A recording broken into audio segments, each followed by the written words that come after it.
Hello everyone, if you're new to my channel, consider liking and subscribing. It will make me feel wonderful if you do that. Thanks. By the way, I also have another Naruto and Luffy fanfiction channel. If you are interested, link is in the description. Straw Hat Luffy, The Black Fist by J.R.R. Toast. What if Luffy had never eaten the devil fruit Shanks had brought into the bar that day? What if he started sailing a little earlier than canon? How would his story be different? Would he be the same Luffy we know and love? One thing is for sure, Luffy and his friends are in for a wild adventure. Adios. Chapter 20. Reunited, Nami, a muffled voice yelled. The orange-haired girl's eyes fluttered open and her blurry vision was met with, "Purple?" Karina's head snapped up from Nami's chest. "Nami, thank God, I thought you were dead." Nami stared at the girl blankly. Was she still asleep? Karina couldn't actually be there, right? "Karina?" she asked skeptically, trying to sit up. "Are you actually here?" The other girl gently grabbed her shoulders and helped her raise her torso from the ground, the orange-haired girl groaning when the numbness in her body slowly started to go away. She hurt everywhere. She looked down and saw that her shirt was gone. The only thing keeping her modest was her blood-soaked bra and a piece of ripped white cloth wrapped around her shoulder. Was that a neck hole? She looked down at the rest of her body. Thankfully, she still had her shorts on, although they weren't in great shape. The khaki-colored fabric had several slices in them, dried blood darkening the fabric. Her foot caught her attention and she saw it wrapped in another piece of ripped white cloth. Wait a second. Hadn't she been wearing a white shirt? Nami scowled when the realization hit her. She'd liked that shirt. She couldn't really complain, though. She was still alive after all. "Me? What about you?" Karina exclaimed. "What the hell are you doing here?" She was still slightly in shock. There she was climbing through the vents and then suddenly, boom, no more vents. She'd almost died in the fall, somehow managing to not get crushed by all the falling debris. Then, she came to an even bigger shock. An orange-haired girl she knew, covered in blood, lying on the ground amongst all the chaos. The Violette watched as she tried to stand and went to stop her. "Nami, slow down. I patched you up all right, but I'm no doctor." Nami knocked the hand away and slowly stood to her feet. Obviously, a part of her was grateful, but she wished the purple-haired girl had used her own damn shirt to patch her up. "Nami?" Karina questioned. She was being very weird. All the blood made her think the orangeette might not be thinking straight.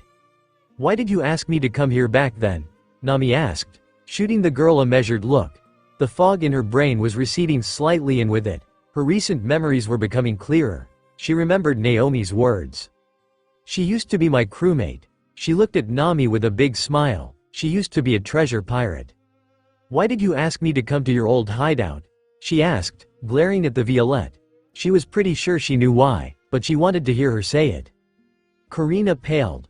So, she knew. That's probably why she was being the way she was. "Nami, it's more complicated than you think," she placated, waving her hands in front of herself. "Just sit back down and I'll explain." The orange-haired girl ignored her and looked around the area.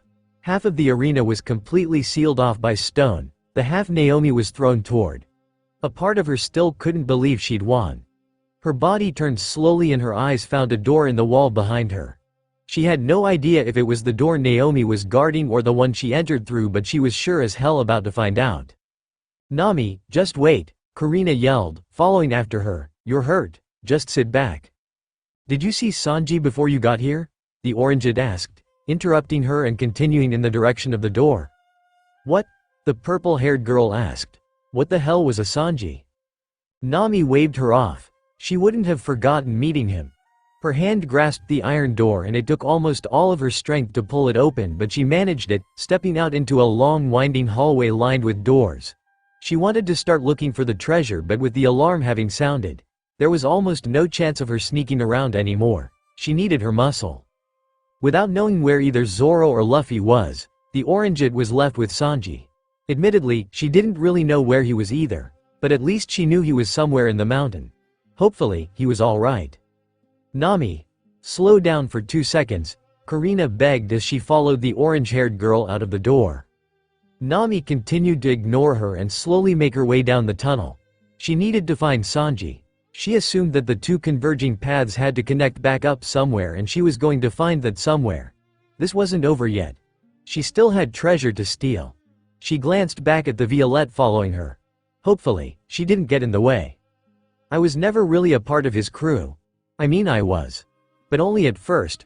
Karina yelled. I was always looking for a chance to leave. To escape. She slapped her hand over her mouth. She hadn't meant to yell. That got Nami to pause as she looked down the hallway, turning in her direction. What do you mean? She asked, before turning back and waving the girl to follow, walk and talk. She still needed to find Sanji, but the other girl had piqued her interest.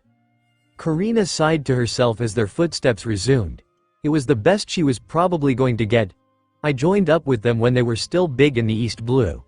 She began to explain, I was young, stupid, and too greedy for my own good back then. I was too dumb to see how much of a psycho-mad treasure was and, eventually, it all just got to be too much. The purple-haired girl thrust her thumb back in the direction they'd walked from. I'm assuming you fought Naomi in there? Nami nodded her head and tried to keep listening. It wasn't easy with the amount of focus she had to put into keeping herself upright. The Violette let her hand drop back down to her side. She'd thought so. The woman's Dyna crystal arrows were the only thing that could have made that kind of explosion. Plus, she'd fallen into one of the arenas, so it either had to be her or Psycho P. Naomi acted like my friend at first, but she was just as psychotic as her captain. She trailed off. Let's just say, I'm not upset about her being dead. The memories they'd made as crewmates weren't good ones, mostly those of blood and pain. The orange-haired girl continued forward. She knew the feeling. I didn't talk to Psycho P. much, but I always felt like he was looking at me. Sometimes I even felt his eyes on me when he wasn't even around. Karina said, a slimy feeling spreading across her body while thinking of the man. He has a devil fruit power that lets him turn himself invisible. The Violette let those words sink in before she looked at Nami with apologetic eyes. If this Sanji of yours fought him. I'm sorry, but he's probably dead. The words stopped Nami dead in her tracks.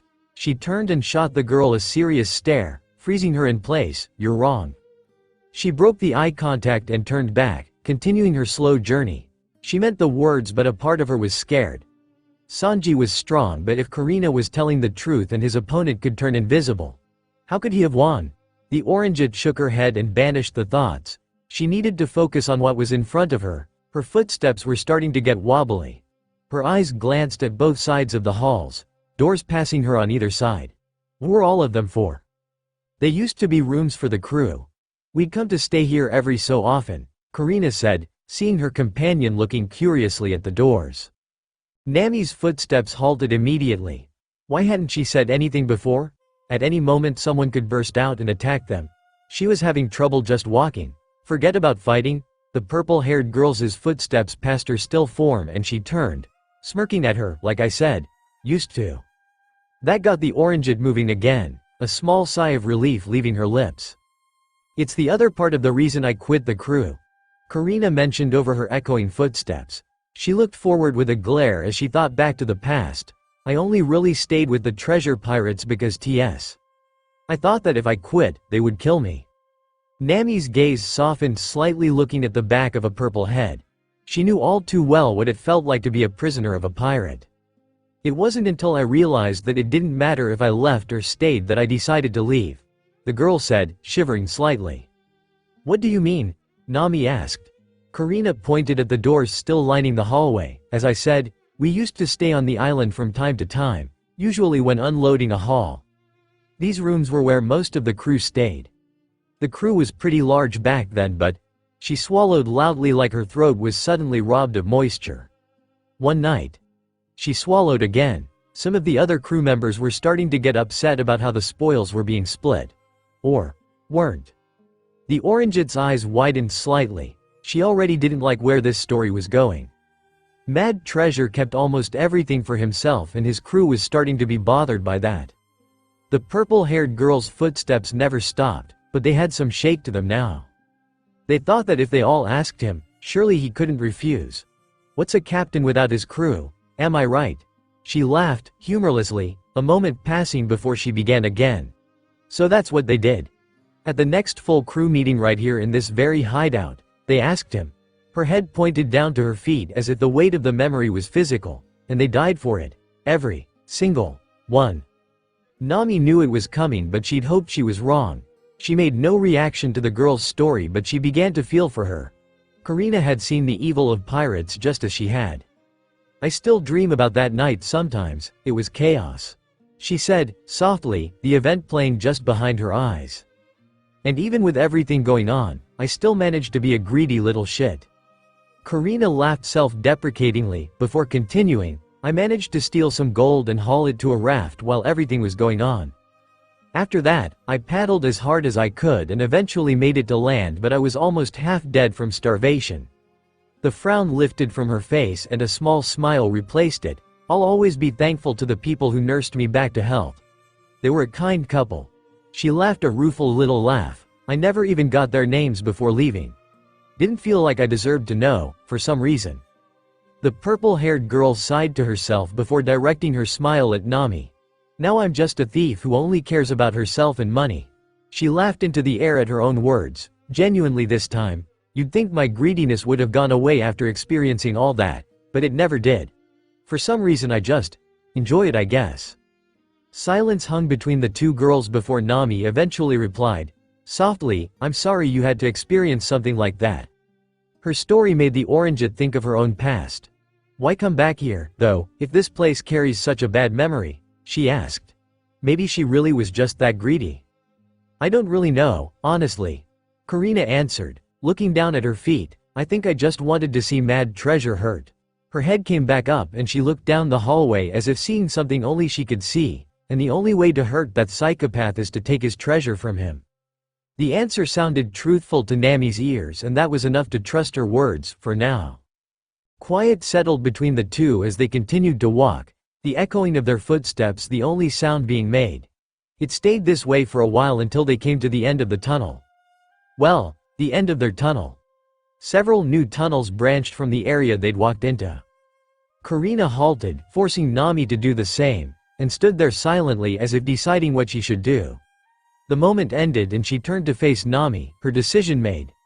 If you still want to look for this Sanji guy, I can take you to where he probably is. She shot the Orangeette a serious look, but I'm telling you right now. If Psycho P won, you're on your own. I'm not staying to help you just so we can both die. Nami shrugged her shoulders. She would probably say something similar if she was in her shoes. Honestly, she might not have even helped in the first place. He won. Just trust me, she said, trying to sound more confident than she felt. Her footsteps followed Karina's as they set off down a particular hallway, neither of them certain of what was awaiting them at their destination. Don't let me down, Sanji. Blue-gray eyes slowly drifted open. Had he just heard the voice of an angel? Sanji's mind slowly focused through its waking haze and he eventually began to look around, trying to figure out where he was. If he remembered correctly, he'd been fighting someone. Wait. Or had he been in the kitchen? His memory was confusing him. He'd definitely been in the kitchen, but he had also definitely been fighting someone. Not in the kitchen. A series of cracks and pops came from underneath him and his eyes glanced downward, meeting the side of his boot digging into a man's neck. Said man did not look very comfortable. The chef lifted his leg and froze in shock at the tightness of his body. Damn. Someone had done a number on him and couldn't help but feel like it was probably the dead person underneath his foot. The name suddenly popped into his head and, along with it, his mind grew a little less hazy. Psycho P, the man with the terrible raps. The man who could turn invisible.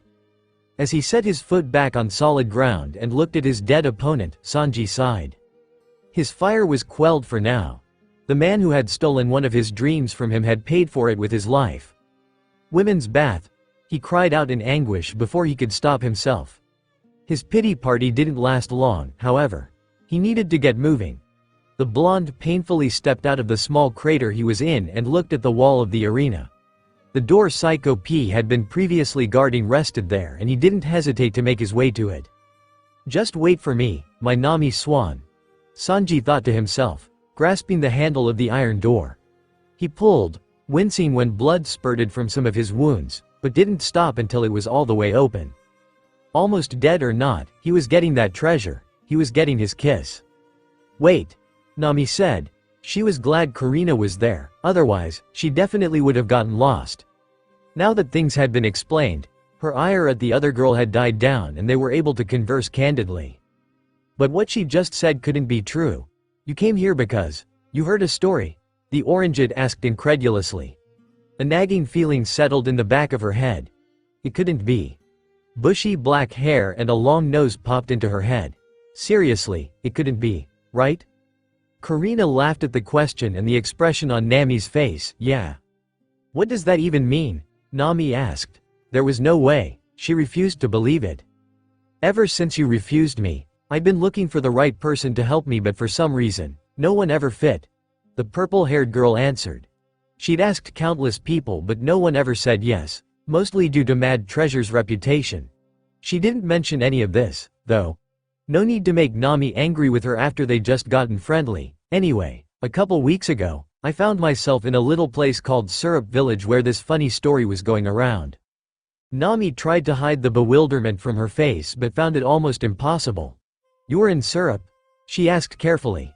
Hopefully, she hadn't stolen anything from Kaya. What the hell were you even doing there? She added.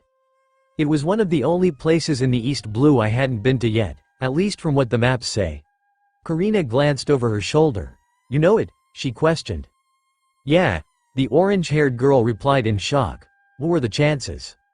The Violette looked at her with a critical eye. So, you've heard the SD? Butler Hunter Zoro? Nami asked, still in shock. Wasn't that what he'd called it?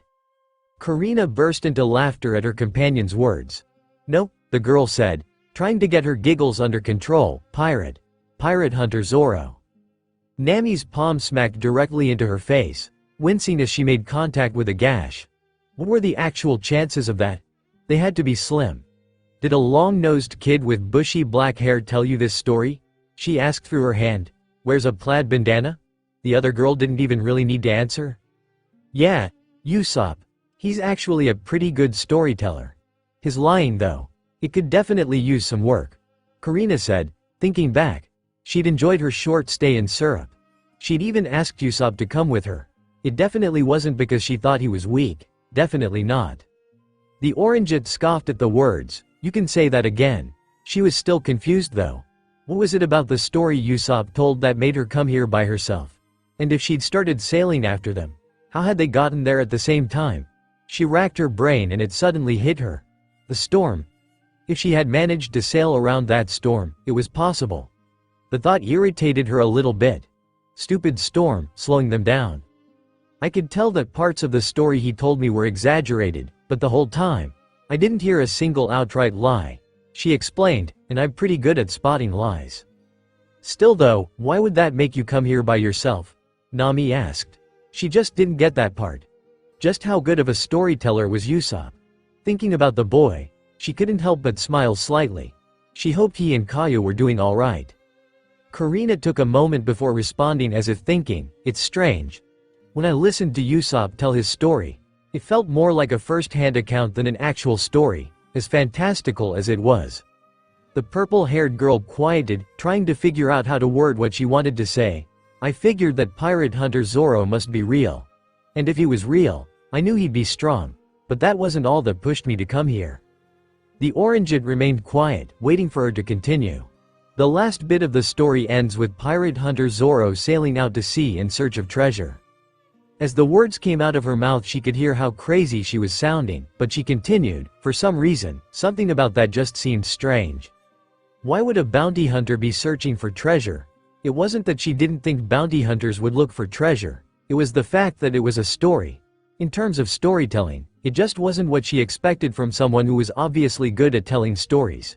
She expected the bounty hunter to go look for more pirates to hunt. It just didn't make sense to her. That question, combined with the fact that I hadn't heard a single lie while he was telling his story. It just kind of clicked. The treasure in the story wasn't actual treasure, but mad treasure.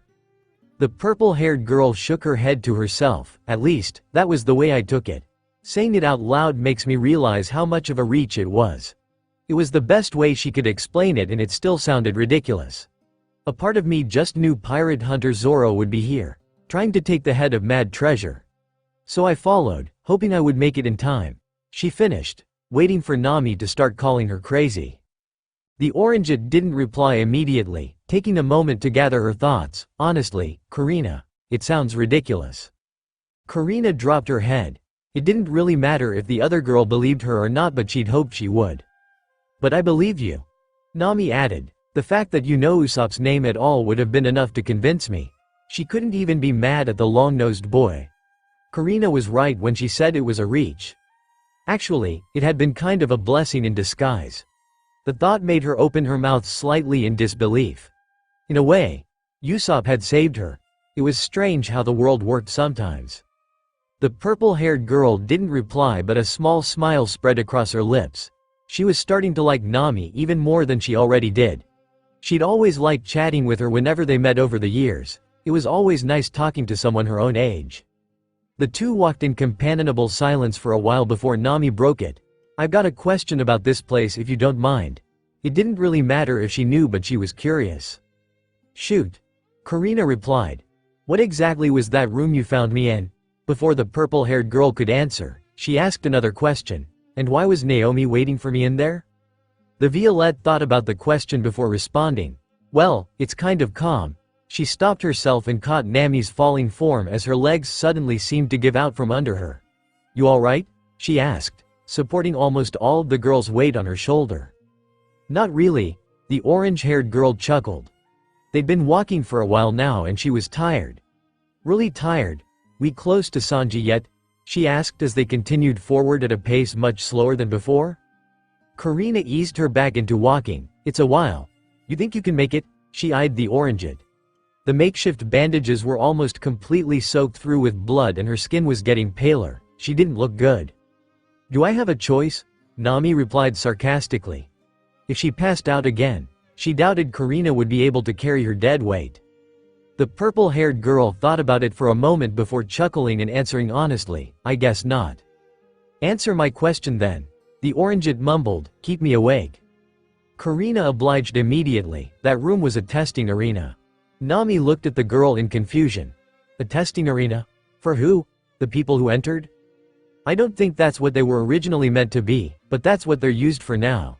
The purple-haired girl said. This hideout used to be a marine base, so they were probably used as large training areas if I had to guess. The words were a surprise to the orange-haired girl. This place was a marine base? She asked. Yeah. I guess that it was probably shut down because the pirate presence in the East Blue is so tame in comparison to other parts of the world. Karina answered. Probably needed the manpower somewhere else rather than here. The answer made sense to Nami. Why waste the energy to keep this place running when it probably wasn't needed anyway? Anyway, the Violette got back to answering the original question. The arenas were a way for Mad Treasure to test his two strongest crewmates. He would purposefully spread rumors of a secret in trance. Her voice drifted off, a guilty look on her face. The one I told you about. She waited for her companion's anger, but it never came. Instead, she looked down at Nami's dazed eyes, quickly beginning to explain once more. Basically, when the entrance is used, Mad Treasure is notified and sends Psycho P and Naomi to fight them. Karina paused to make sure Nami was listening and continued when she saw her still lucid. Once you get through the door to the area where you and Sanji were probably split up, the alarm sounds to tell the two that opponents are approaching. It's considered a test because if they were to lose, Mad Treasure would offer the victor their position in his crew. The thought made Nami slightly sick. She would have been offered a place in his crew? Naomi and Psycho P joined before me, but Naomi told me that was how it had always been. The Violette added, that's really all there is to it. The orange-haired girl looked up to ask another question but paused before she could even open her mouth. Was the blood loss making her hear things? Do you hear that? She asked, looking intently down the hallway. Karina followed her gaze and tried to listen for what she was talking about. And that? The Violette stopped walking forward and dragged Nami to the wall. She definitely heard something. A voice was saying something but she couldn't quite hear what it was. Wait, Nami said, struggling to get out of the other girl's grasp. It was getting closer and, with that, clearer as well. Nah. S.A. There it was again. She knew that voice. The orange-haired girl struggled to stand but she needed to call out to him. She knew that he would win. Sanji. She screamed down the tunnel. much to the chagrin of her companion. "Nami Swan." A loud voice echoed back. Karina looked at Nami's smile and couldn't help smiling as well, a small sigh of relief leaving her. She was happy that the Orange's friend was alive. And also that it wasn't one of Mad Treasure's crew members or, God forbid, Psycho P.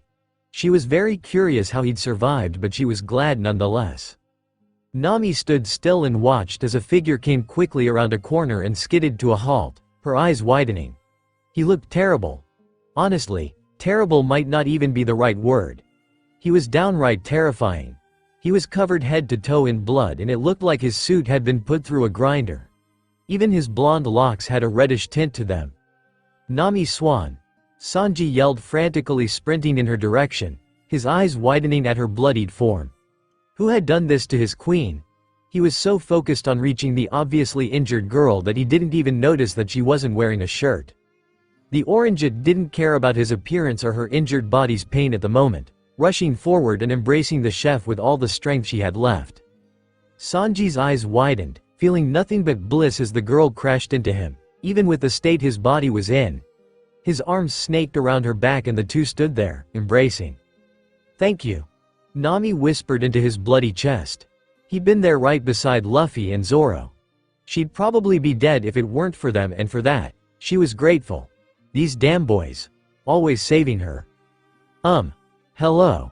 Karina awkwardly waved her hand in their direction, still standing by the wall. The chef's bloodied arms picked Nami up bridal style as he felt her body beginning to slacken, and she sent him an appreciative smile, wrapping her arms around his neck. "Hello, my lady." He would have bowed but had a woman in his arm, an injured one at that. "Might you be the wonderful Karina I've heard so much about?" Shock bloomed on the purple-haired girl's face. She didn't think Nami would have told him about her. It took a moment, but she eventually recovered. "That's me," she said, sending a wink in the blonde's direction. Sanji's eyes turned to hearts at the gesture. "I'm Sanji, my lady." "It's nice to meet you, Sanji. Nami mentioned you," replied Karina, smiling and trying to cover her laugh. "What?" His eyes were funny. Her eyes scanned his blood-stained form while she let her giggles peter out. The Violette didn't know how he did it, but if he was here it meant he beat Psycho P, although it looked like the battle had cost him. It didn't even look like he should be alive. "Is that right, Nami?" the blonde questioned to his beautiful goddess. He wouldn't freak out. But oh, Hisu wanted to. He tried to stop himself from looking down, but he couldn't resist a glance downward, blood filling his nostrils. He'd been so worried about her that he hadn't realized the girl he was carrying was half naked. Yeah. Don't let it go to your head, cook," she answered with a small smile, lightly laughing at the pervy look he was trying to keep hidden. The chef's heart almost exploded in his chest, but he managed to keep himself cool, sucking up the blood trying to leak from his nose. Wouldn't dream of it. He smiled at her before looking back up to the Violette. "Shall we get a move on, Lady Karina?" he asked, gesturing in the direction he'd come from. Karina couldn't lie to herself. When he said her name like that, it made her heart beat a touch faster. However, she wouldn't be letting him know that. She sent the blonde a smile instead, stepping in his direction. "That we shall, Sanji. And then we came here and I got stuck in this stupid cage. I got to see Zoro fight, though, and that was awesome," finished Luffy. He laid on his back looking at the ceiling of his prison with a small smile. He'd missed talking to his friend. He was a really good listener. A deep purr-like noise came from the docks and the straw-hatted teen took his eyes off the ceiling to look at his pouting friend. His black-eyed gaze found Levi's red one as the beast sat in a previously empty docking spot with his chin resting on the dry land. "Oh, come on. Don't pout at me. I know you weren't really thinking about me either. You were out there having fun of your own," he reasoned, sending the large beast a big smile. Luffy watched Levi lift his head to reply, but he never did, a soft growl coming from his throat as he turned toward the tunnel at the far end of the space. The straw-hatted boy followed his friend's gaze to see what had grabbed his attention, sprinting toward the bars when he saw two figures cautiously exiting the tunnel. Well, three figures. One of them was holding another. "Help, please help me get out of here. I've been stuck in here for so long," the black-haired boy begged. He couldn't see who the people were, but he would ask anybody at this point. The figures froze at the voice, a moment of silence passing before one of them spoke up. "Luffy? Said boy's eyes widened. He knew that voice, Sanji? The three figures began to slowly approach, eyes wide as saucers at seeing all the carnage in the area. Almost everything was painted red, with what they assumed was blood. A couple of bodies were spread out, but a pile of them sat close to the docks. It was a gruesome sight, to say the least. Sorry, Sanji, Nami said as she looked at the cage Luffy was locked in, her eyes immediately turning to berry symbols. Looks like Luffy gets my kiss. The chef immediately stopped, falling to his knees with the orangeette still firmly held in his arms. He went to curse the bastard that had stolen his kiss with 1,000 painful deaths but didn't. Instead, his eyes widened when he felt a plump pair of lips land on his cheek. But that's your reward for trying so hard. Nami smiled, pulling away from the chef. Nami swan. Sanji yelled into the air, rising to his feet. He felt like he could do anything. He was on top of the world. There was nothing that could bring him down from the high he was experiencing. The chef was immediately proven wrong when a massive roar came from the docks, his head quickly turning in its direction. His eyes found the dock and his vision was met with a sea beast taking up an entire spot as it hung its head out of the water. Levi, Luffy said calmly, and it was all it took to silence the sea monster. He turned to who he could now see were his friends. Two of his friends, actually. He didn't know who the other girl was. His eyes gazed over Sanji and Nami. They both looked awful. Sanji was covered in bloody cuts and Nami didn't look much better. He wanted to ask them to get him out, but neither looked up to the task, even if the chef was trying to make it seem otherwise. The straw-hatted teen smiled at the two. Glad you guys could make it. As you can see, he waved his hands over the gold he stood on. I found the treasure. Karina was frozen by the image of the now tamed sea monster with its giant head resting on the dock. How had the kid done that? All he'd said was, Levi, and it had immediately stopped growling. Was that thing his pet or something? She somehow pulled her vision away from the beast and looked around the area again. The Violette had been nervous about coming in, as she was almost certain Mad Treasure would be waiting for them, but Sanji had pushed forward regardless of her warnings. Her eyes landed back on the cage holding the treasure and the black-haired boy. Where's Mad Treasure? Exploded, as if it would make any sense at all. What? All three asked in unison. What was that supposed to mean? Zoro exploded him.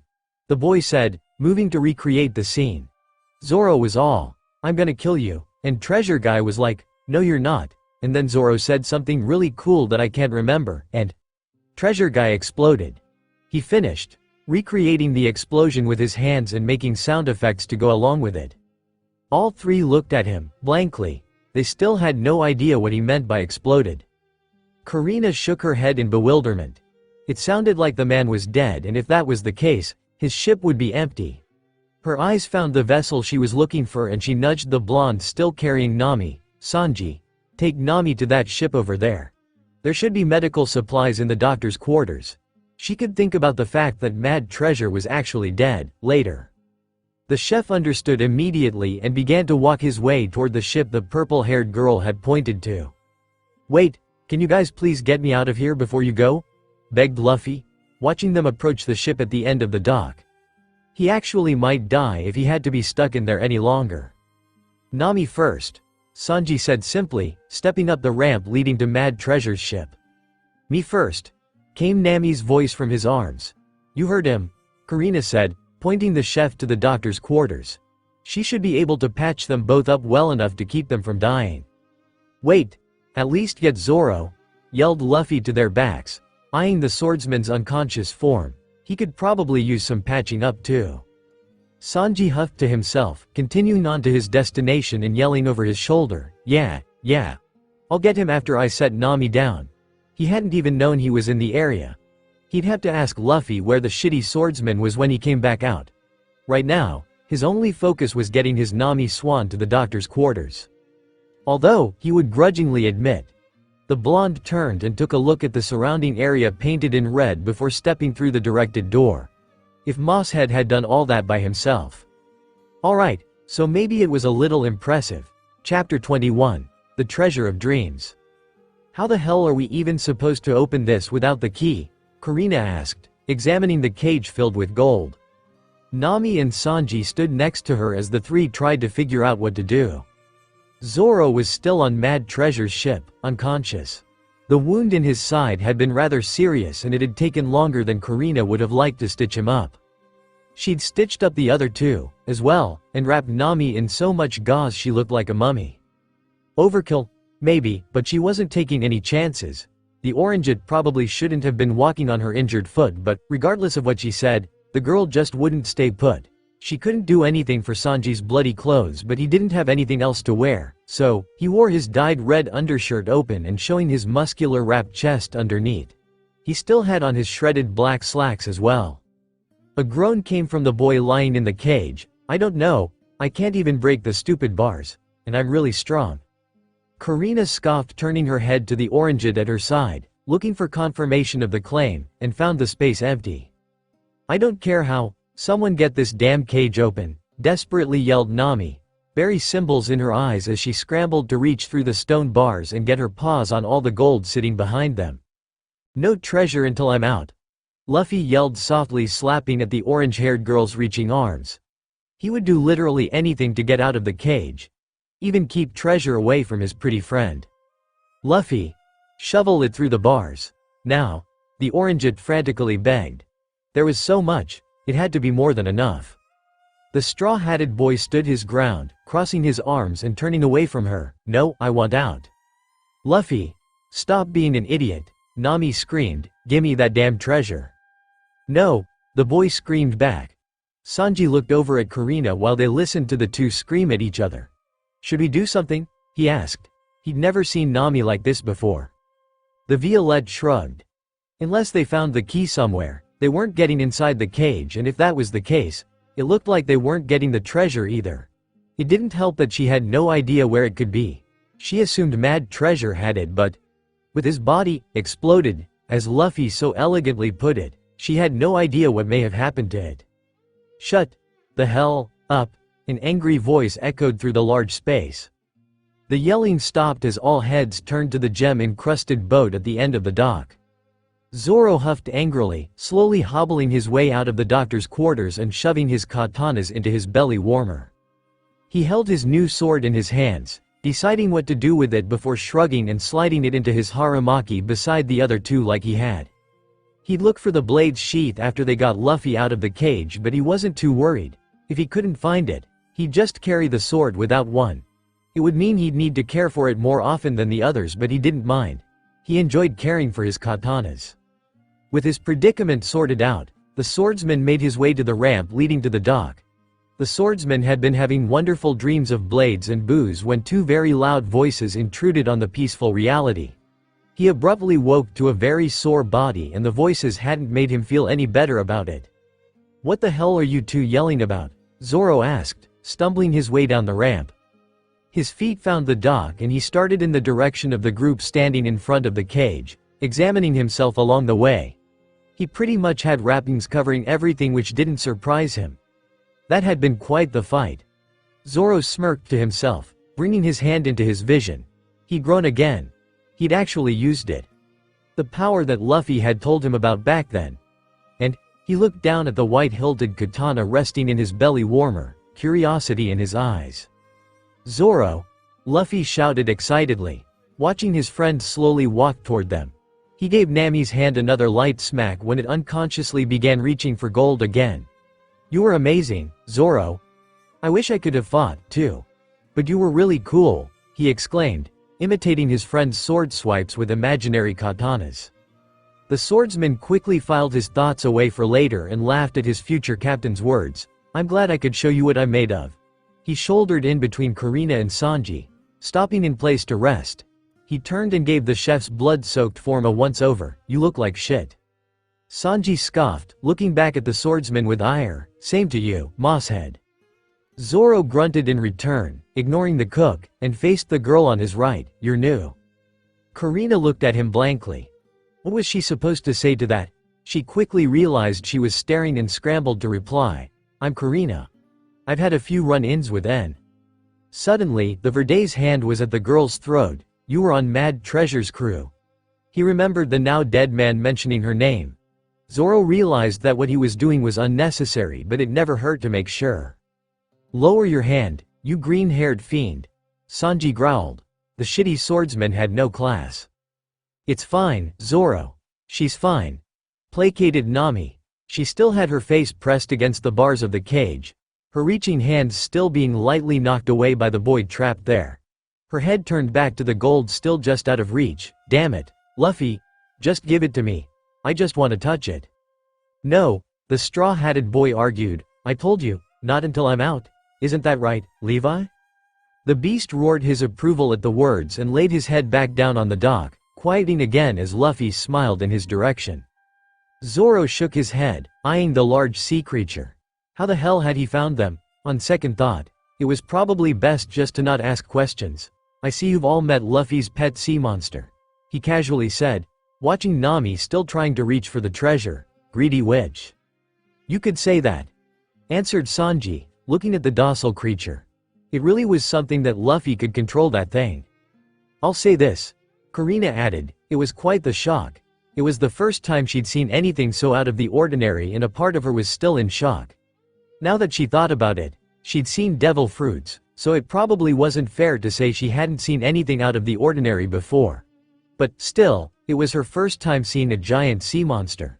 Cut her a little slack. Enough about Levi. Luffy yelled.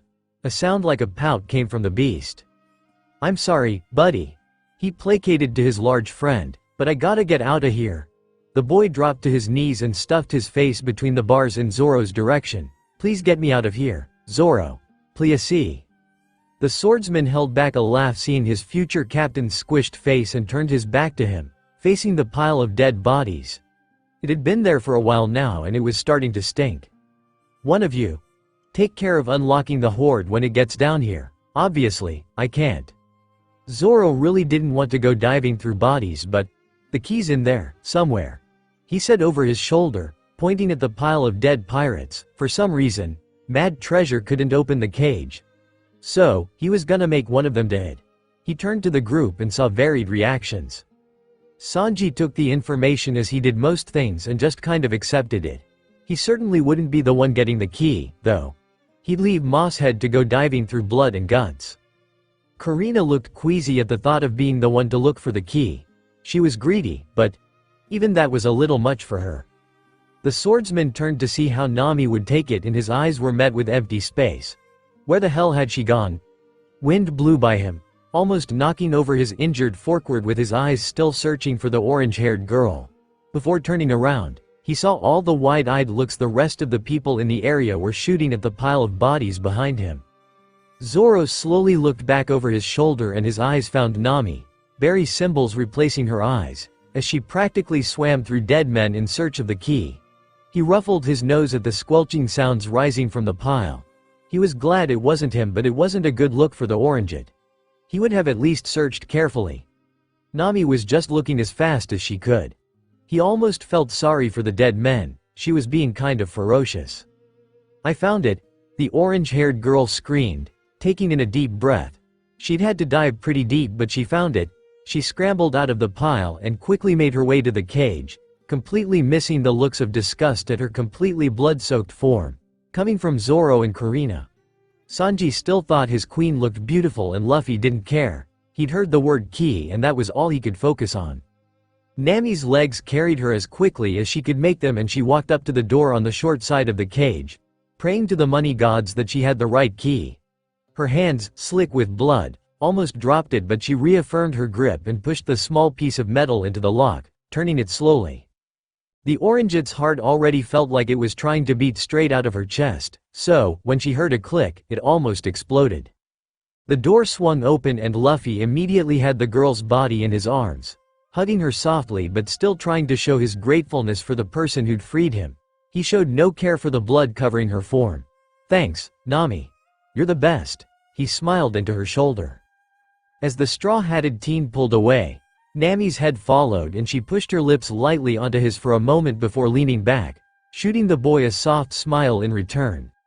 No embarrassment was found on her face, it wasn't that kind of kiss. The girl heard a cry of agony come from behind her but ignored it. That was the prize for stealing more treasure than me. She purred, pausing to look over the shorter boy's shoulder, and it looks like you managed to steal it all. Luffy smiled back at the orangeite. Thanks, Nami. He laughed, letting the eager girl escape his embrace. He knew she was itching to get her hands on that treasure. Finally, the greedy girl screamed, diving onto the pile of gold that had been just out of reach for far too long. Her body landed and she lightly grunted in pain, but she ignored it. All of her senses were filled with one thing at the moment: treasure. "Levi!" screamed Luffy as soon as Nami was out of his arms, sprinting in the direction of his friend. He jumped toward Levi, flying through the air, and the beast lifted its head to catch him on his snout. "I really did miss you, buddy." The boy cooed, nuzzling the sea monster's nose with his cheek.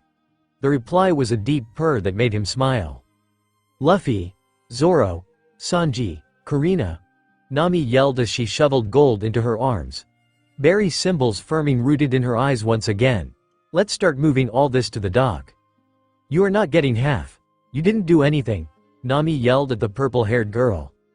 Kurina scoffed at the words. "You'd all probably be dead if it weren't for me. You can't say I didn't do anything." Zoro, Sanji, and Luffy all stood gathered around Levi's head, Luffy's hand lightly patting the beast's large snout. The girls had been arguing over how to split the money for a while now, and the three boys knew better than to try and get into that conversation, so they hadn't. "Hey, Luffy. Not that I'm upset or anything." The Verday's voice dripped with sarcasm as he stared at his friend. "But why the hell didn't you help me? Everything ended up okay." But he felt like he had the right to be at least a little peeved. The straw-hatted teen gaped incredulously at the question. "What do you mean? I was stuck in that damn cage." Zoro looked at him as if to say, "So? And? I watched you fight that wolf. I know you can attack from far away." Luffy looked at the swordsman. "Seriously, trust me, I tried. You'd have probably heard me if you weren't almost dying the whole time." It sounded like an insult, but he didn't mean it that way. Zoro seemed to understand that. He brought his hand up to look at it. He really had tried. But it was hard without haky. He just wasn't strong enough without it yet. The boy shrugged and went back to petting Levi, replacing his small frown with a determined smile. He just had to get strong enough to do it without haky. The Verde didn't have an answer for that, simply taking his future captain at his word. However, he wasn't finished just yet. "What about that crazy move you used at the end, Sun Palm or whatever?" he asked. Luffy sighed, looking over at his now empty stone prison. He'd thought about trying it, but he still wasn't very good at finding cores. It had been easy with Forest Guy because was so big. In the cage, he honestly had no idea what to do. A part of him wasn't sure he could break the stone even if he had found the core. The future pirate captain shook the thought away and answered his future first mate, "Honestly, I'm just not good at it yet. I think I got a little lucky that night with Forest Guy being so big." The words made Zoro scoff. Lucky, however, he understood and was satisfied with the other boy's answer. After all, everything had worked out in the end. "What the hell are you two talking about?" Sanji chimed in. He'd been trying to follow, but the conversation was making absolutely no sense to him. Zoro and Luffy looked at each other for a moment before looking back at the chef and replying at the same time, "Long story." He scoffed at the two. Whatever. It was probably stupid anyways. Anything Mosshead was involved in had to be. The conversation settled for a moment and Luffy turned to see if the girls were done arguing over the gold. They weren't. He sighed, turning away from the arguing voices and toward the blonde of the group. "Hey, Sanji," he said, getting the attention of the chef again, "I still think you should come be a pirate with me and Zoro." The Verde grunted at the words. He'd been hoping his future captain would forget he'd asked the damn cook. Sanji glared at the shitty swordsman before glancing past Luffy, his eyes landing on his Nami swan. "What about Nami?" he asked, gaze settling back on the straw-hatted teen. If Nami wasn't sailing with them, definitely a deal-breaker. And even if she was, he still didn't know if it would be enough to make him say yes. "She's coming too," Luffy said with a smile, turning to look at the still arguing girls. "She just doesn't know it yet." He knew that the next time he asked her she would say yes. No outside sources were influencing him or giving the feeling, but, still, he just knew it.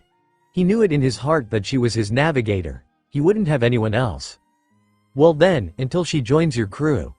The chef sent him an apologetic smile, "And even if she does, my place is at the Barati with Chef Zeph." He didn't miss the sigh of relief coming from Zoro's mouth and shot him another withering glare. That was also a plus of not joining. He wouldn't have to see stupid Mosshead's shitty face every day. The black-haired teen groaned into the air. "Come on, Sanji. It would be so much fun," he exclaimed, excitedly. "We'll go on tons of cool adventures and get really strong." Luffy paused for a moment, a smirk coming to his lips. "Plus, I'm sure there will be lots of GIIIRRRLLSSS," he sing-songed. That caught Sanji's attention. He did love him some women. And the women on the Grand Line were sure to be beautiful, but "I've even heard stories about mermaids," Luffy exclaimed. Shanks said they were some of the most beautiful women in the world and he really wanted to meet one. He liked pretty girls. Not as much as Sanji, though that was possible. Mermaids? The blonde questioned, a slight stutter in his voice. He was so focused on the picture in his mind that he didn't even hear the scoff coming from the green-haired teen next to him. "Yeah," the future pirate captain confirmed, laughing at the chef's reaction. He liked women a lot. His laugh turned into a smile. He looked Sanji in the eyes. "So, come on. Come be a pirate with me. You're a dreamer just like me and Zoro, I can tell." "Don't lump me in with this perv," grumbled Zoro. "Oh, don't be like that, Zoro. You know it's true. He's got a dream, the same as us," Luffy reasoned, matter-of-factly. Sanji's eyes widened slightly. How could he have known about his dream? "What do you mean by that? That I'm a dreamer?" he questioned, curiously. "It means exactly what I said," Luffy replied, scratching the underside of Levi's jaw. "You got a dream you want to chase." "But how could you have known that?" the blonde teen incredulously asked. He'd never even mentioned his dream, or having one for that matter. "Sometimes it's best just not to ask questions, Cook." Zoro sighed. He could see Luffy's magic working. And that's exactly what it was. Magic. He just had a way with people. So much so, that the swordsman already knew the arrow cook would be joining them. He didn't know if it would be right there and then, but he knew it would eventually happen. It was the same with Nami. "I can just see it," Luffy answered, laughing at the swordsman's comment and pointing in his direction. "You've got the same eyes he does." The swordsman grunted but didn't interrupt. "So what is it?" he asked. "What's your dream, Sanji?" The blonde took a moment to think and gather his thoughts. The worst they could do was laugh. He shrugged his shoulders before replying. "Have you ever heard of something called the All Blue?" Three heads shook in the negative. ... Could that sea monster understand him? Sanji shook the thought away. What did it matter if it could? Well, it said that there's a place somewhere out there that's home to every single species of aquatic animal in the world.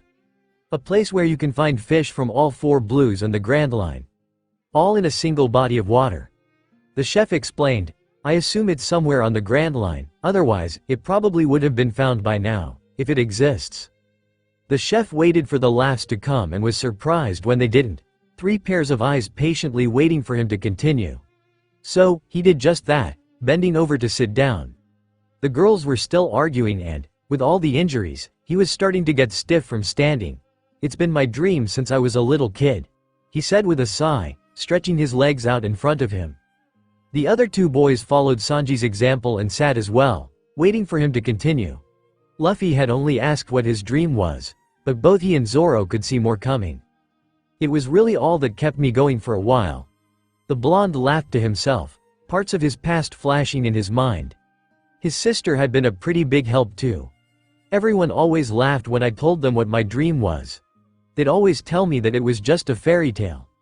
That I should give up on ever trying to find it, he said, laughs fading into a thin smile. "And then I met Chef Zeph." Sanji debated telling them about how he met the man and their bout with starvation before just deciding to paraphrase it as best he could. "He was a pirate that attacked the ship I was on and, long story short, it sank and we both almost died. I certainly would have if he hadn't been there." The chef paused, deciding how best to word the next part. "We ended up getting stranded with only 2 sacks of food to split between us." He'd never told the story to anyone before and it was bringing back the memory in full. The hunger. The anger. The eventual guilt. "I eventually ran out of food and got so hungry that I tried to steal the old man's," Sanji recounted, guiltily. "It wasn't until I cut open his bag that I realized he'd given every scrap of food to me." The blonde shut his eyes tightly, a pit settling in his stomach. and rode the feeling out until it went away. He didn't save himself a single scrap. The geezer ate his own damn foot to survive. Both Luffy and Zoro's eyes widened at the words. They both figured the chef was tough, but eating your own foot? That took one hell of a man. I asked him why he gave me everything and left himself with nothing. Why he forced himself to eat his own foot to survive when he could have just taken everything for himself. The blonde continued, finally getting to the point of his story. His answer was simple. We had the same dream. Looking back, he still didn't quite understand the man's reasoning, but nonetheless, he was grateful. After we got rescued, we opened up the Bharati, and ever since then, I've been working to pay him back for saving me, Sanji finished. Silence hung between the three boys while Zoro and Luffy digested the chef's words, Nami and Kurina, somehow, still arguing in the background. Eventually, the straw-hatted teen stood to his feet, his eyes filled with disbelief, and looked at Sanji incredulously. That's so stupid. The chef looked down to the ground, a scowl on his lips. He should have known they would be just like everyone else. Listen to what he has to say, first, cook. Zoro insisted, eyeing his future captain. Sanji's eyes glanced back up at the younger boy and was surprised when didn't see someone making fun of him. Was he angry at him? You think working for the old man is a way to repay him for making him eat his foot? That's why you're not saying yes? Luffy asked, seriously, an upset tone to his voice. Isn't it? He asked, just as seriously. How in the hell else could I repay him? You idiot, he told you he has the same dream. What better way to repay him than to find the all blue? The future pirate captain exclaimed. It seemed so simple to him that he almost couldn't understand how the other boy didn't see it. It took a moment, but, eventually, the realization hit Sanji like a brick wall, a memory playing behind his eyes. Silence reigned for a moment before it was broken by the older of the pair. Don't waste your life here, the man said softly, still looking out to the sea. Sanji didn't have an answer besides shock and a hint of anger. Where the hell had that come from? And how the hell could he say that? How could he say that he was wasting his life here? Was it a waste of his life to pay back the debt he owed? He didn't think so, but apparently Zeph might. Those brats asking you to sail with them, started the older chef, still not looking at the teen. I think you should go. Sanji grit his teeth in anger. You want me to just up and leave? You really think I could just do that? He seethed, after everything I've taken from you? You really think I can just go out and sail with that kind of weight around me? Where was all of this even coming from? It was all so out of the blue. Zeph never usually talked like this. This isn't a prison, Sanji, Zeph yelled, turning in the direction of the blonde and looking him dead in the eyes. You didn't take shit from me and you don't owe me a damn thing. He hated talking the way he was, but he didn't see another way. He wanted Sanji to go out there and chase his dreams. Not only for the boy himself but also for the old man who, to this very day, still dreamed of seeing the all blue. You want to repay me, brat? He asked, continuing to give Sanji a hard stare, then get out there and find that damn ocean. Zeph had told him. Even more than Luffy knew. Why was it just hitting him now? His wide eyes focused on Luffy, who was looking right back, smiling at the realization on his face. At that moment, it was like his world suddenly opened and became larger. He began to think of what life would be like outside of the Bharati, sailing the open seas to chase his dream. It always felt would always be out of reach, but, somehow, the straw-hatted boy smiling at him had brought it into the palm of his hand without even trying. So, come on, Luffy exclaimed, his smile getting larger, come sail with us. Sanji didn't know what to say. Come on, cook. He's not gonna stop until you say yes. Might as well go ahead and get it over with. Zoro huffed from his left, sighing. Sanji grasped for words but couldn't find them. He didn't know how to answer. I'll make this easy for you. You're gonna get on those brats, ship, Zeph ordered in a commanding tone, watching his idiot sous chef's mouth open and close like a fish. He glared at Sanji when he made to interrupt and the boy held his tongue. You're gonna get on that ship and help those three steal the treasure. He paused, turning away with a sigh, and looked back out to the sea. After that, the girl said they were splitting up. When that happens, you make your choice. Now was the time to make his choice. In his heart, he knew the choice he wanted to make, but something was still stopping him. I don't think I can say yes right here and now. The blonde said, I want to talk to Zeph again before I give you my answer. Luffy began to pout, but the blonde's next words stopped him. But I will say this. Sanji's eyes found the future pirate captain's. I want to go. I just got a couple of things to say to the old geezer first. He'd realized it when he thought back on the little journey he'd been on. It was some of the most fun he'd had in his life. Even if he'd almost died. Spending time with Nami had obviously been the highlight, but hanging out with Luffy had been fun too. He didn't like the moss ball very much, but even he was fun to be around. Not that he would ever be saying that out loud. The straw-hatted team began to hoot and holler, jumping in the air. Finally, his cook said yes. Now he just needed Nami to do the same and everything would be perfect. What are you getting all excited about? Nami asked as she and Kurina approached the group of boys hanging around Luffy's pet sea monster. That thing still kinda scared her. Sanji's gonna join the crew, Luffy exclaimed, laughing in joy while he tried to dance with Levi. The orange's eyes drifted to the blonde chef. So, he'd said yes. The fact made her heart ache and she wasn't completely sure why. She shook the feeling away and teasingly smiled at him. Good. Someone needs to keep those two idiots in line. Sanji reveled in the compliment from the beautiful girl for a moment before addressing her. Will you not be joining us, my Nami swan? A pit settled in the girl's stomach at the question. So, it was really that time, huh? Nami tried not to think of all the memories she'd made over the past month or so, but it was almost impossible not to. She knew the answer she had to give, but why did it have to be so hard? She shook her head, banishing the thoughts. She had to answer before her emotions got to her. Sorry, Sanji. We'll be parting ways from here, the orange-haired girl said with a regretful smile. She glanced over at Luffy and saw a small frown on his face, the same for Zoro. It felt like they knew how much she wanted to say yes and just didn't understand why she couldn't. She looked back at Luffy and sent him a teasing smile. Not gonna ask me again? A smile replaced the frown on the boy's face. Nope. 'Cause the next time I ask you, you're gonna say yes. The orangeette shook her head at his determination, lightly laughing, and when might that be?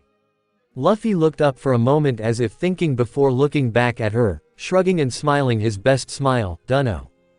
For some reason, his answer made Nami burst into laughter. It wasn't even really his answer. It was more the fact that she knew he absolutely meant every word he'd said to her. She wished she could say yes. A part of her was absolutely shocked by that fact. Never in her life had she ever thought it possible that she'd wish she could be a pirate. She let her laughter peter out before she spoke again. I'll hold you to it. The orange-haired girl shoved all of the emotions she was feeling to the back of her mind to be dealt with later.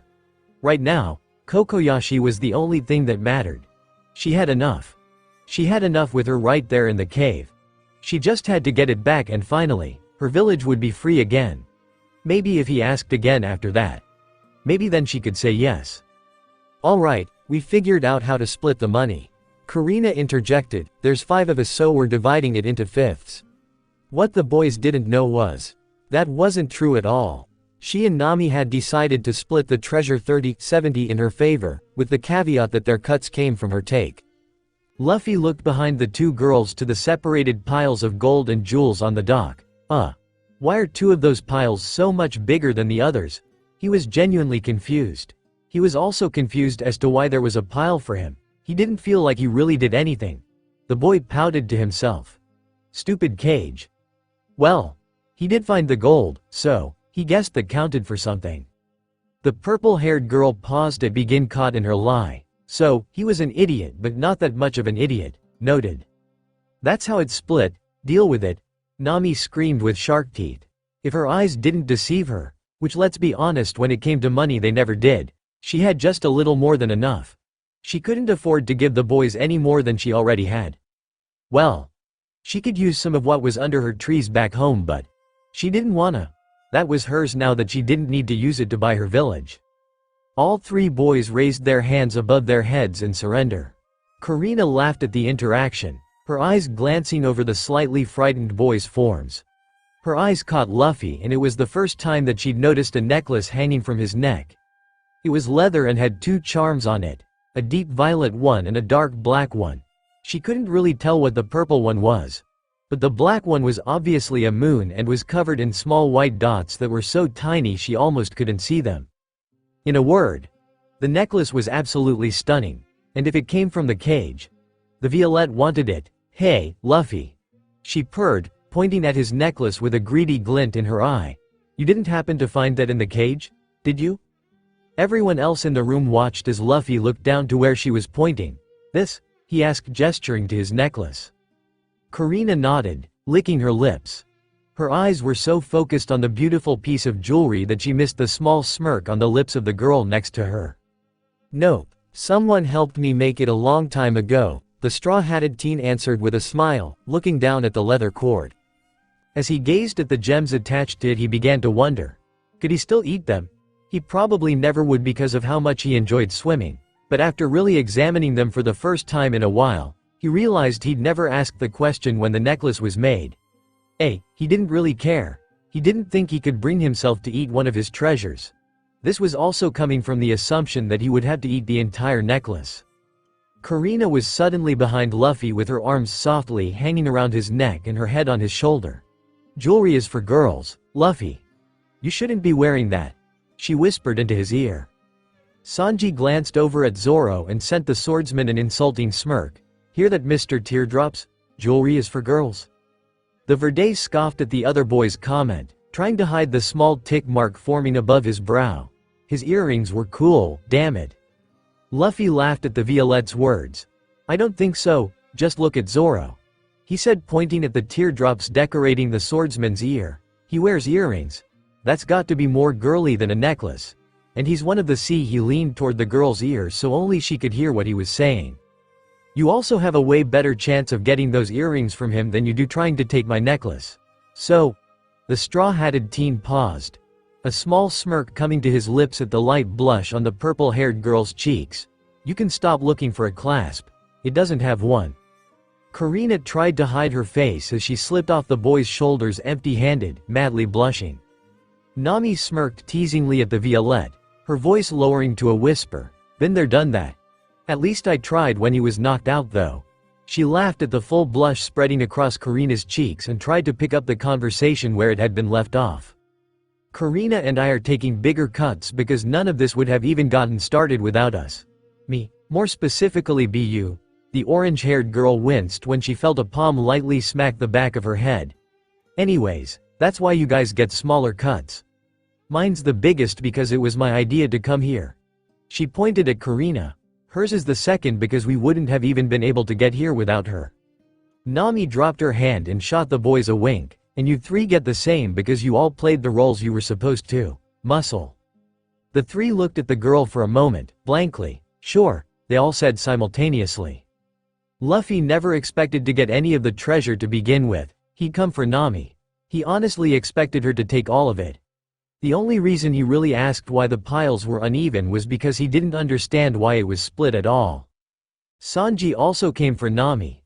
He cared not for the money, only the orange-haired goddess that had blessed his cheek with her wondrous kiss. He could practically still feel the warmth. Damn that bastard for stealing his kiss on the lips. Yes, he was still very upset about it. Zoro was honestly happy to get anything. He just followed Luffy's lead, but he certainly wasn't going to say no to a little treasure. Emphasis on the little. Nami was slightly shocked, she wouldn't lie.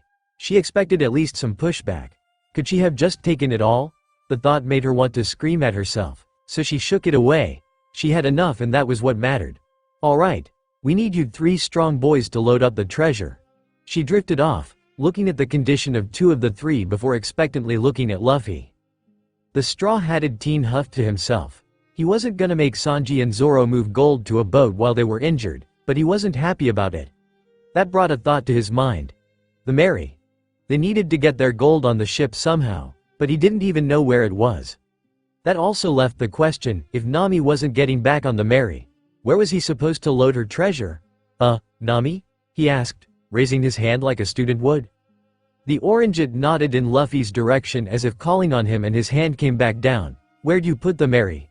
Also, with their navigator leaving, how were they supposed to sail? He thought for a moment before realizing who he was petting with his hand. That was it. Levi could take them around just like he used to. He would have to tell his friend to be careful though. He didn't want the Mary looking like their last boat. Don't worry, I'll tow you guys and your shares out to the Mary when I leave. Nami answered. Her voice caught when she said the word, leave, but she hid it as best she could. It was really time. The future pirate captain looked at her with a smile. "Alright then. Just tell me where to put this stuff and I'll do it," he said, standing up from his cross-legged position and walking toward the treasure. As he neared the glittering piles, a thought came to his head and he voiced it. "You know, it might be easier if everyone bags their stuff up." Everyone there turned, looking at the black-haired boy strangely. That was actually a smart idea. Luffy turned back to the group and saw everyone staring at him. "What, was it something he said?" Chapter 22, Parting. "Bring us in nice and slow, boys," Nami said to the two currently paddling. Luffy and Zoro brought the small craft up beside the larger Mary, slowing to a halt close enough to touch the other vessel. "Levi," yelled Luffy, "out to the water, stay around here. I need you to pull the Mary." A muffled sound came from under the water and the team smiled in satisfaction. With that figured out, he looked over to the ship he'd missed so much. The orange-eyed Mary with more regret than she wanted to. This was the last time she would see it. Maybe forever. Before she could shake the thought away, she wondered if her nightmares would come back. Her vision shifted to the boys moving to pick up their sacks of treasure and a pit began to form in her stomach. "Alright," Luffy exclaimed, his bag of treasure flying through the air and landing surprisingly softly on the deck of the Mary. He turned and saw Nami looking at him just as the Zoro's cloth sack landed next to his. He walked to Nami with a big smile on his face, the girl eyeing him uncertainly. However, she made no move to refuse when he picked her up bridal style and jumped from the wood of the small ship.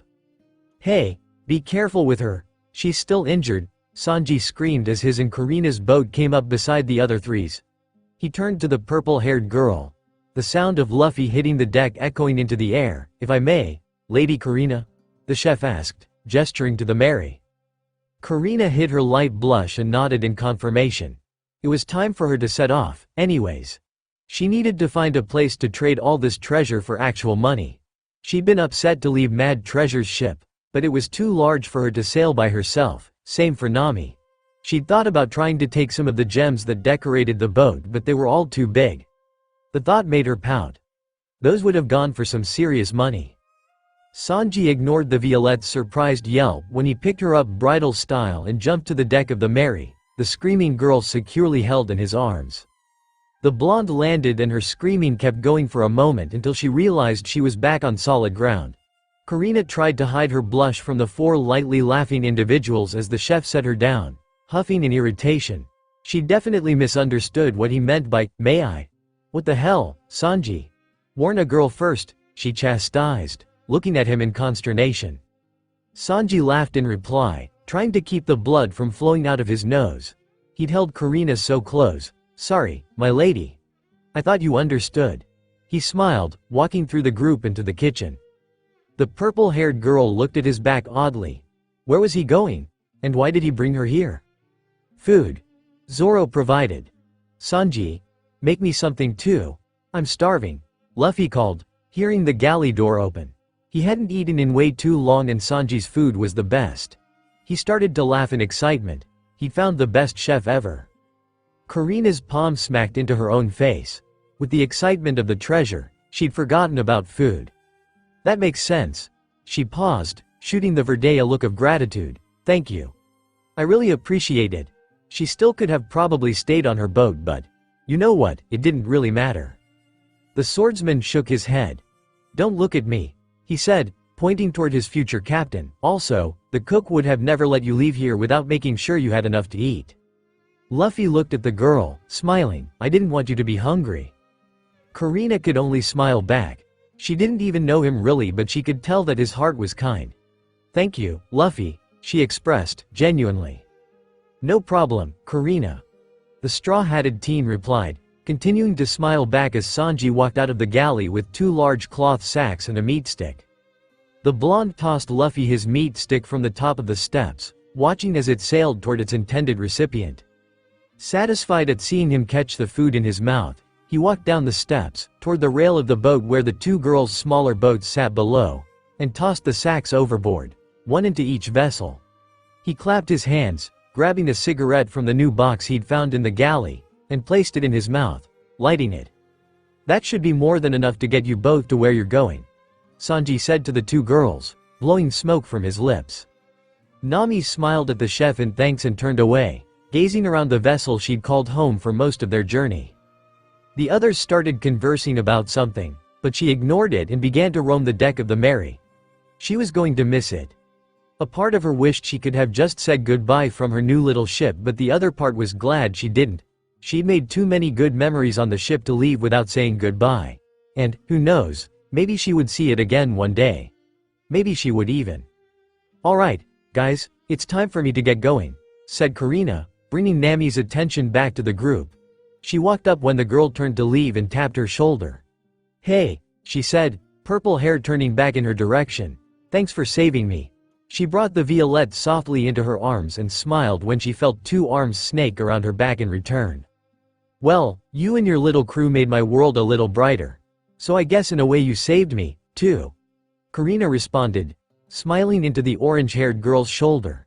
Now, her past actually felt like her past. Like it was actually behind her. Nami let her go and the two didn't say anything else as she turned away. Sanji bent to his knee and reached for the Violette's hand, softly grabbing it before she could fully rotate her body. "It has been an absolute and utter pleasure meeting you, Lady Karina," he said, lightly kissing her knuckle.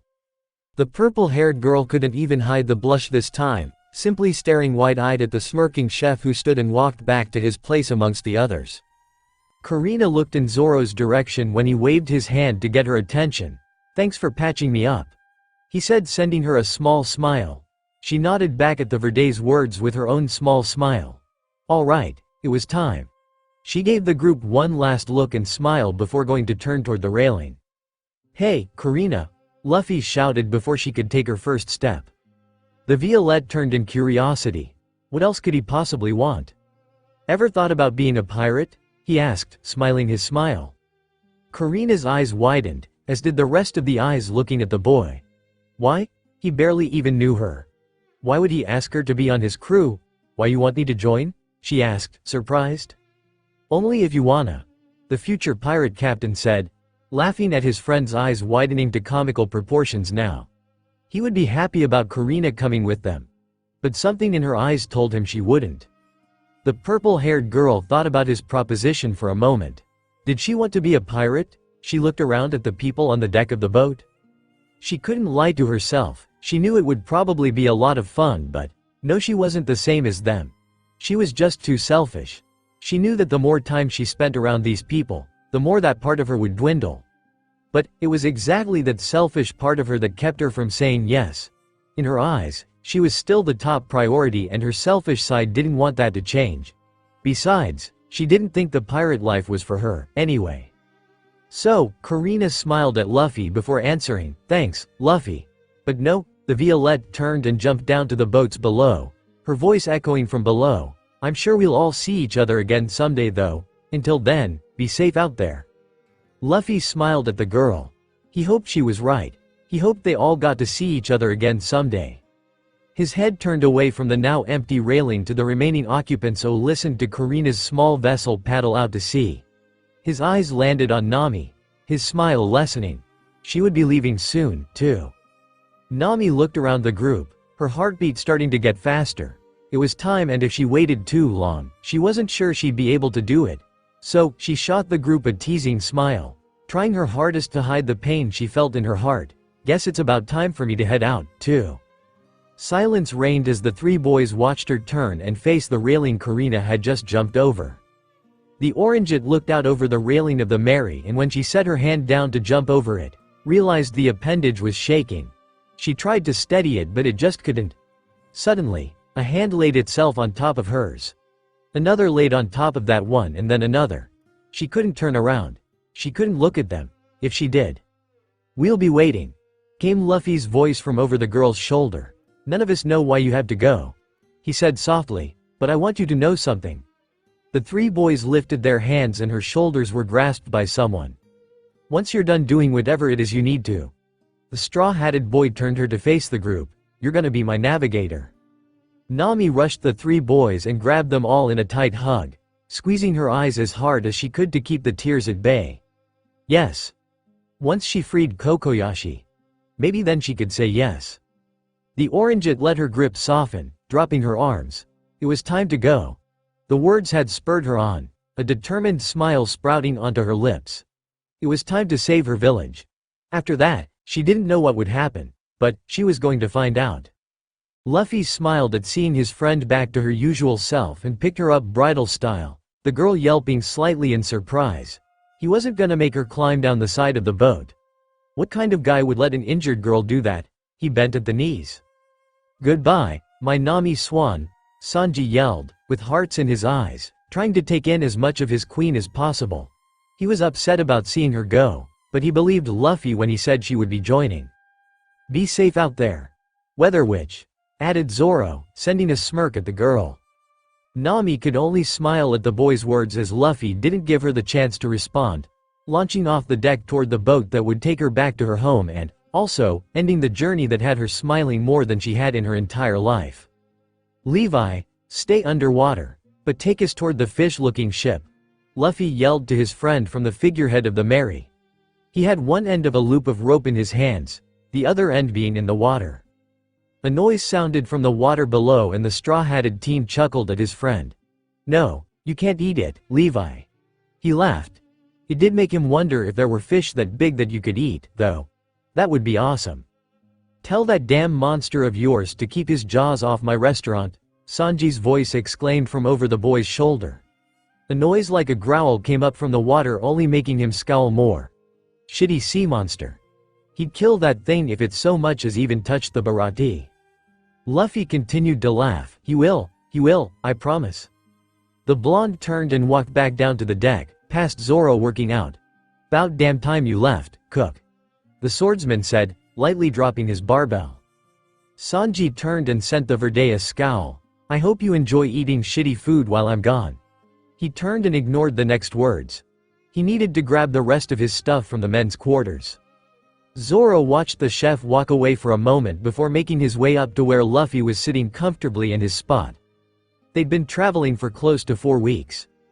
Their speed felt a lot faster now that Levi was pulling the ship and they didn't have to totally rely on the winds.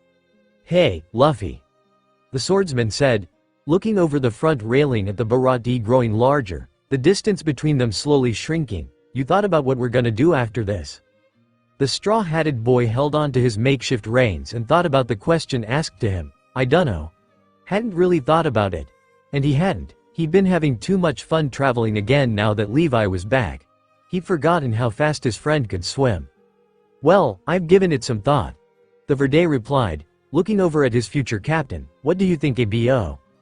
"Luffy, tell your beast we can go the rest of the way ourselves," Sanji interrupted, setting his belongings down at the top of the stairs.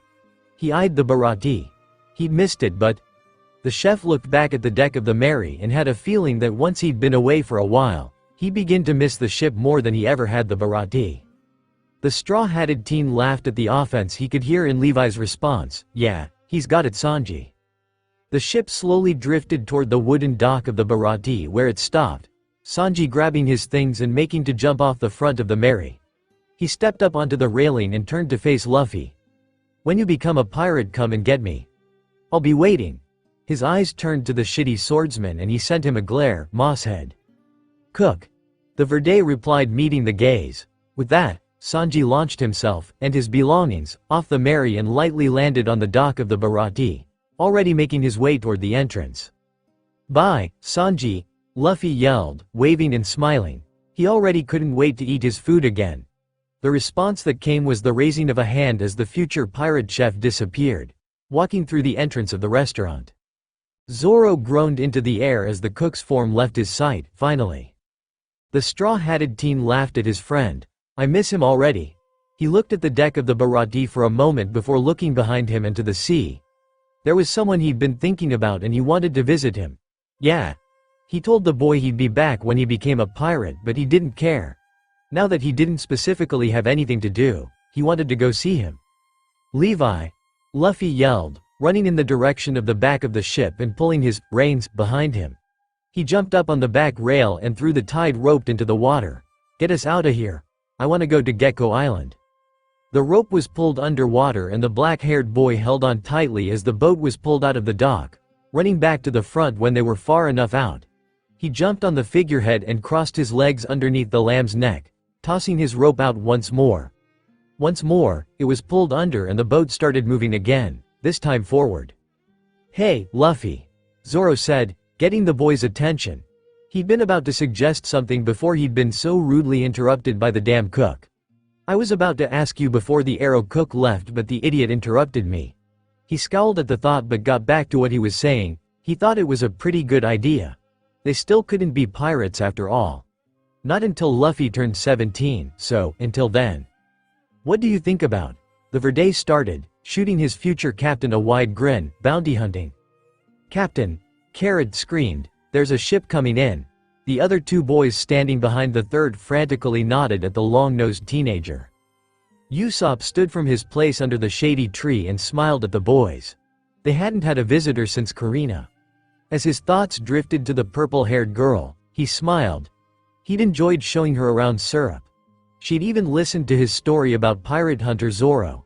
He was proud of his tale and was sure it was spreading throughout the East Blue at this very moment.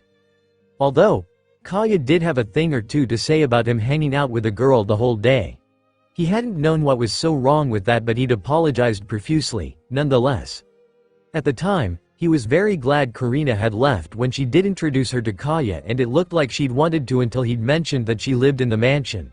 The purple-haired girl laughed and said he was far too trusting before saying she didn't have the time.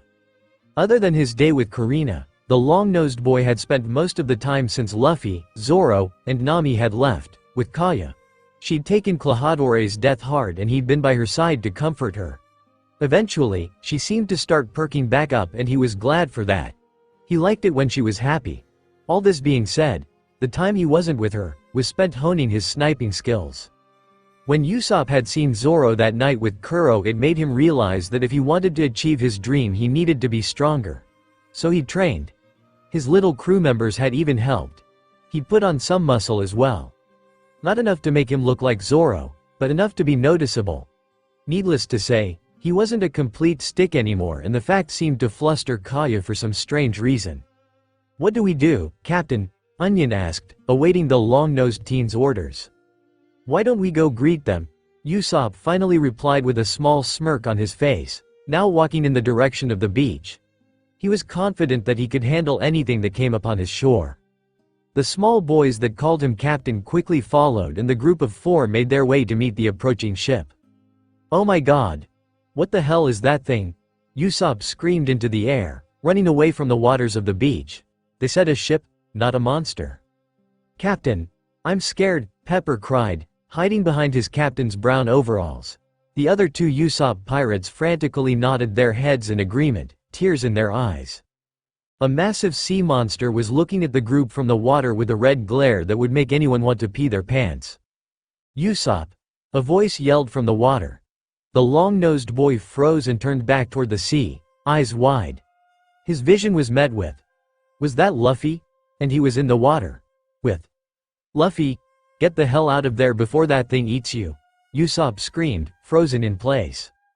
The sea monster was getting closer to his friend, and the only thing he was doing was laughing. Usopp stared at the boy in shock. How could he just be laughing? A sea monster could eat him at any second. "Luffy, move!" he screamed. He felt helpless, just like he had that night with Kuro. He couldn't do anything against something that big. The laughter continued to come from the water, the long-nosed teen standing there and watching in horror as Luffy swam closer and closer to the large beast. "What the hell are you getting so frantic about, Usopp?" yelled another voice. It sounded like Zoro. Usopp looked around wildly for the source of the words, but he couldn't find him anywhere. His eyes widened. Had Zoro's voice come from that thing's stomach?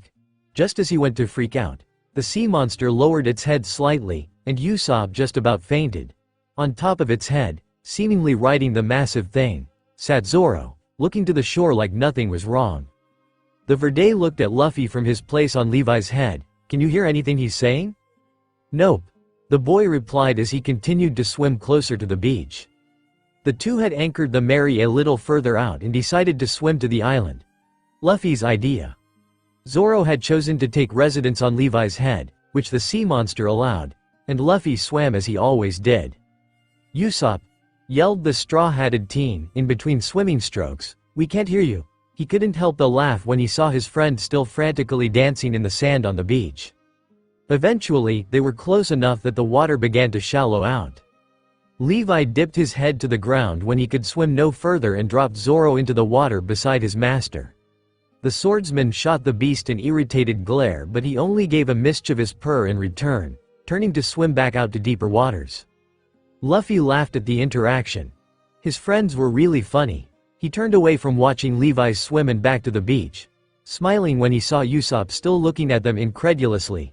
They hadn't been on Gecko Island very long last time he'd been there, but he already considered the long-nosed boy a friend. His hand shot out of the water in a wave. "Hey, Usopp." Usopp slowly brought his hand up to wave back, still very much in shock. They were both fine. It was like the monster was tame or something crazy like that.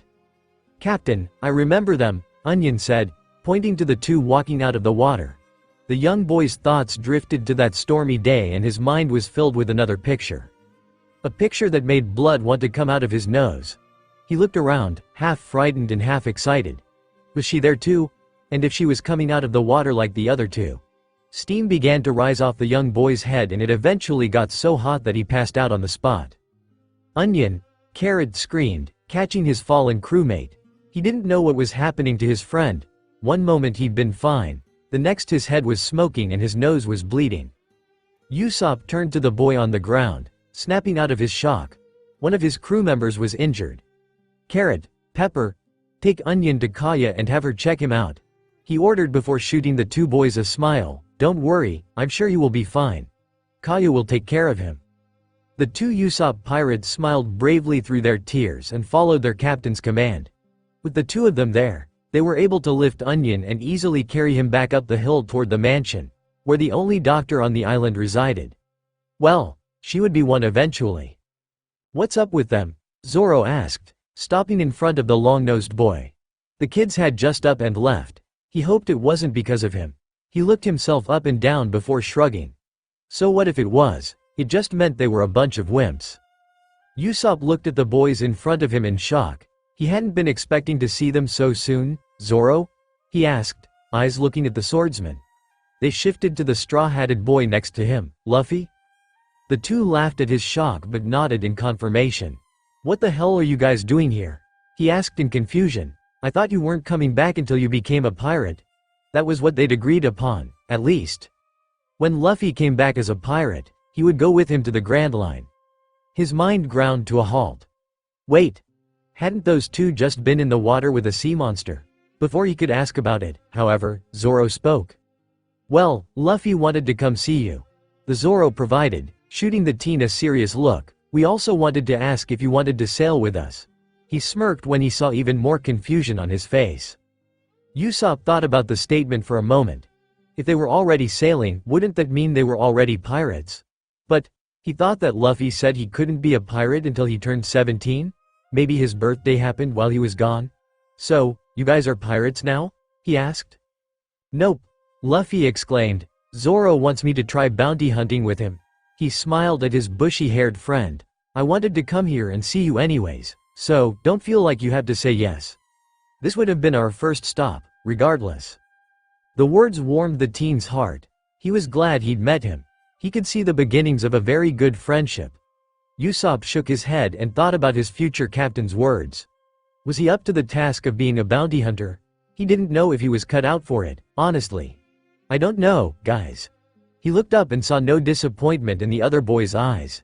It made him relax. "No worries, Usopp. You don't have to if you don't wanna. I know you're taking care of Kaya." Luffy placated with a laugh. Speaking of Kaya, he wanted to go see her. "Hey, let's go see her," he exclaimed. Blasting off in the direction the two boys had carried theirs. Teen smiled and made to follow but was stopped by a hand landing on his shoulder. He turned and looked to see Zoro holding him in place and giving him a serious look. He obviously had something more to say. "I think you should come," voiced the Verde. "Luffy won't try to make you because he knows what you're doing here is important to you." He looked Usopp in the eyes, watching carefully for his reaction. "But you and I both know he wants you to come." The words made the younger boy think.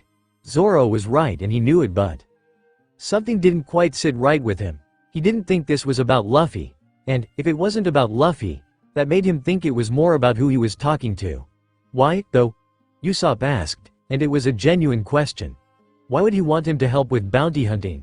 Zoro knew how weak he was. He'd seen him cower in the face of danger that night. And yeah, he'd gotten a little stronger since then, but still, why would he want him to come? For Luffy, replied the green-haired teen, simply, I want you to come because I want you to get stronger. For him. He looked Usopp in the eyes. Our future captain is aiming to be the Pirate King.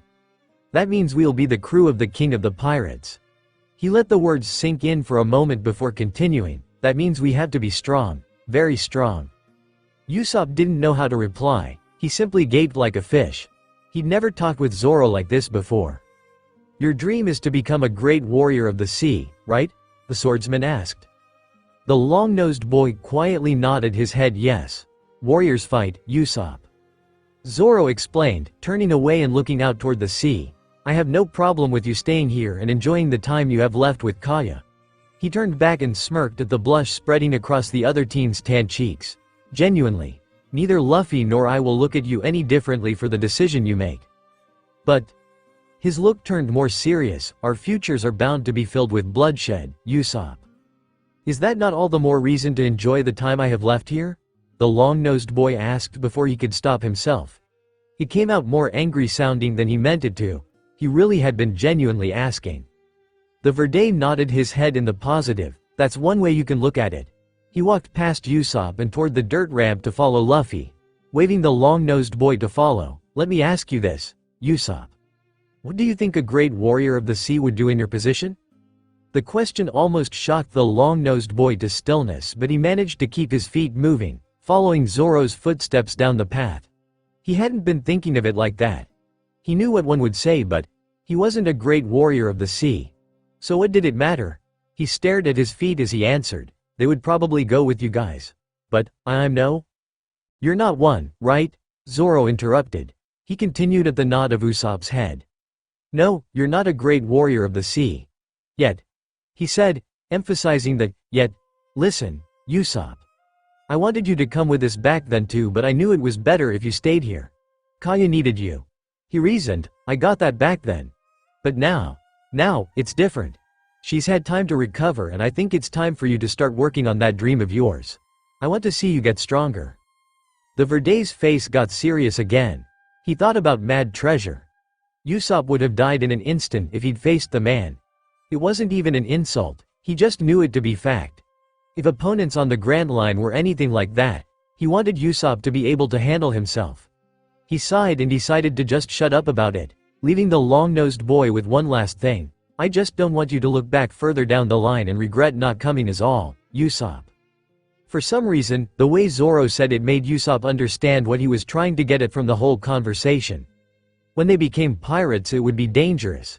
The thought sent a tiny shiver down his spine, but he ignored it. His future crewmate wanted him to be prepared for the future. He wanted him to be a tool for the future Pirate King, not a hindrance.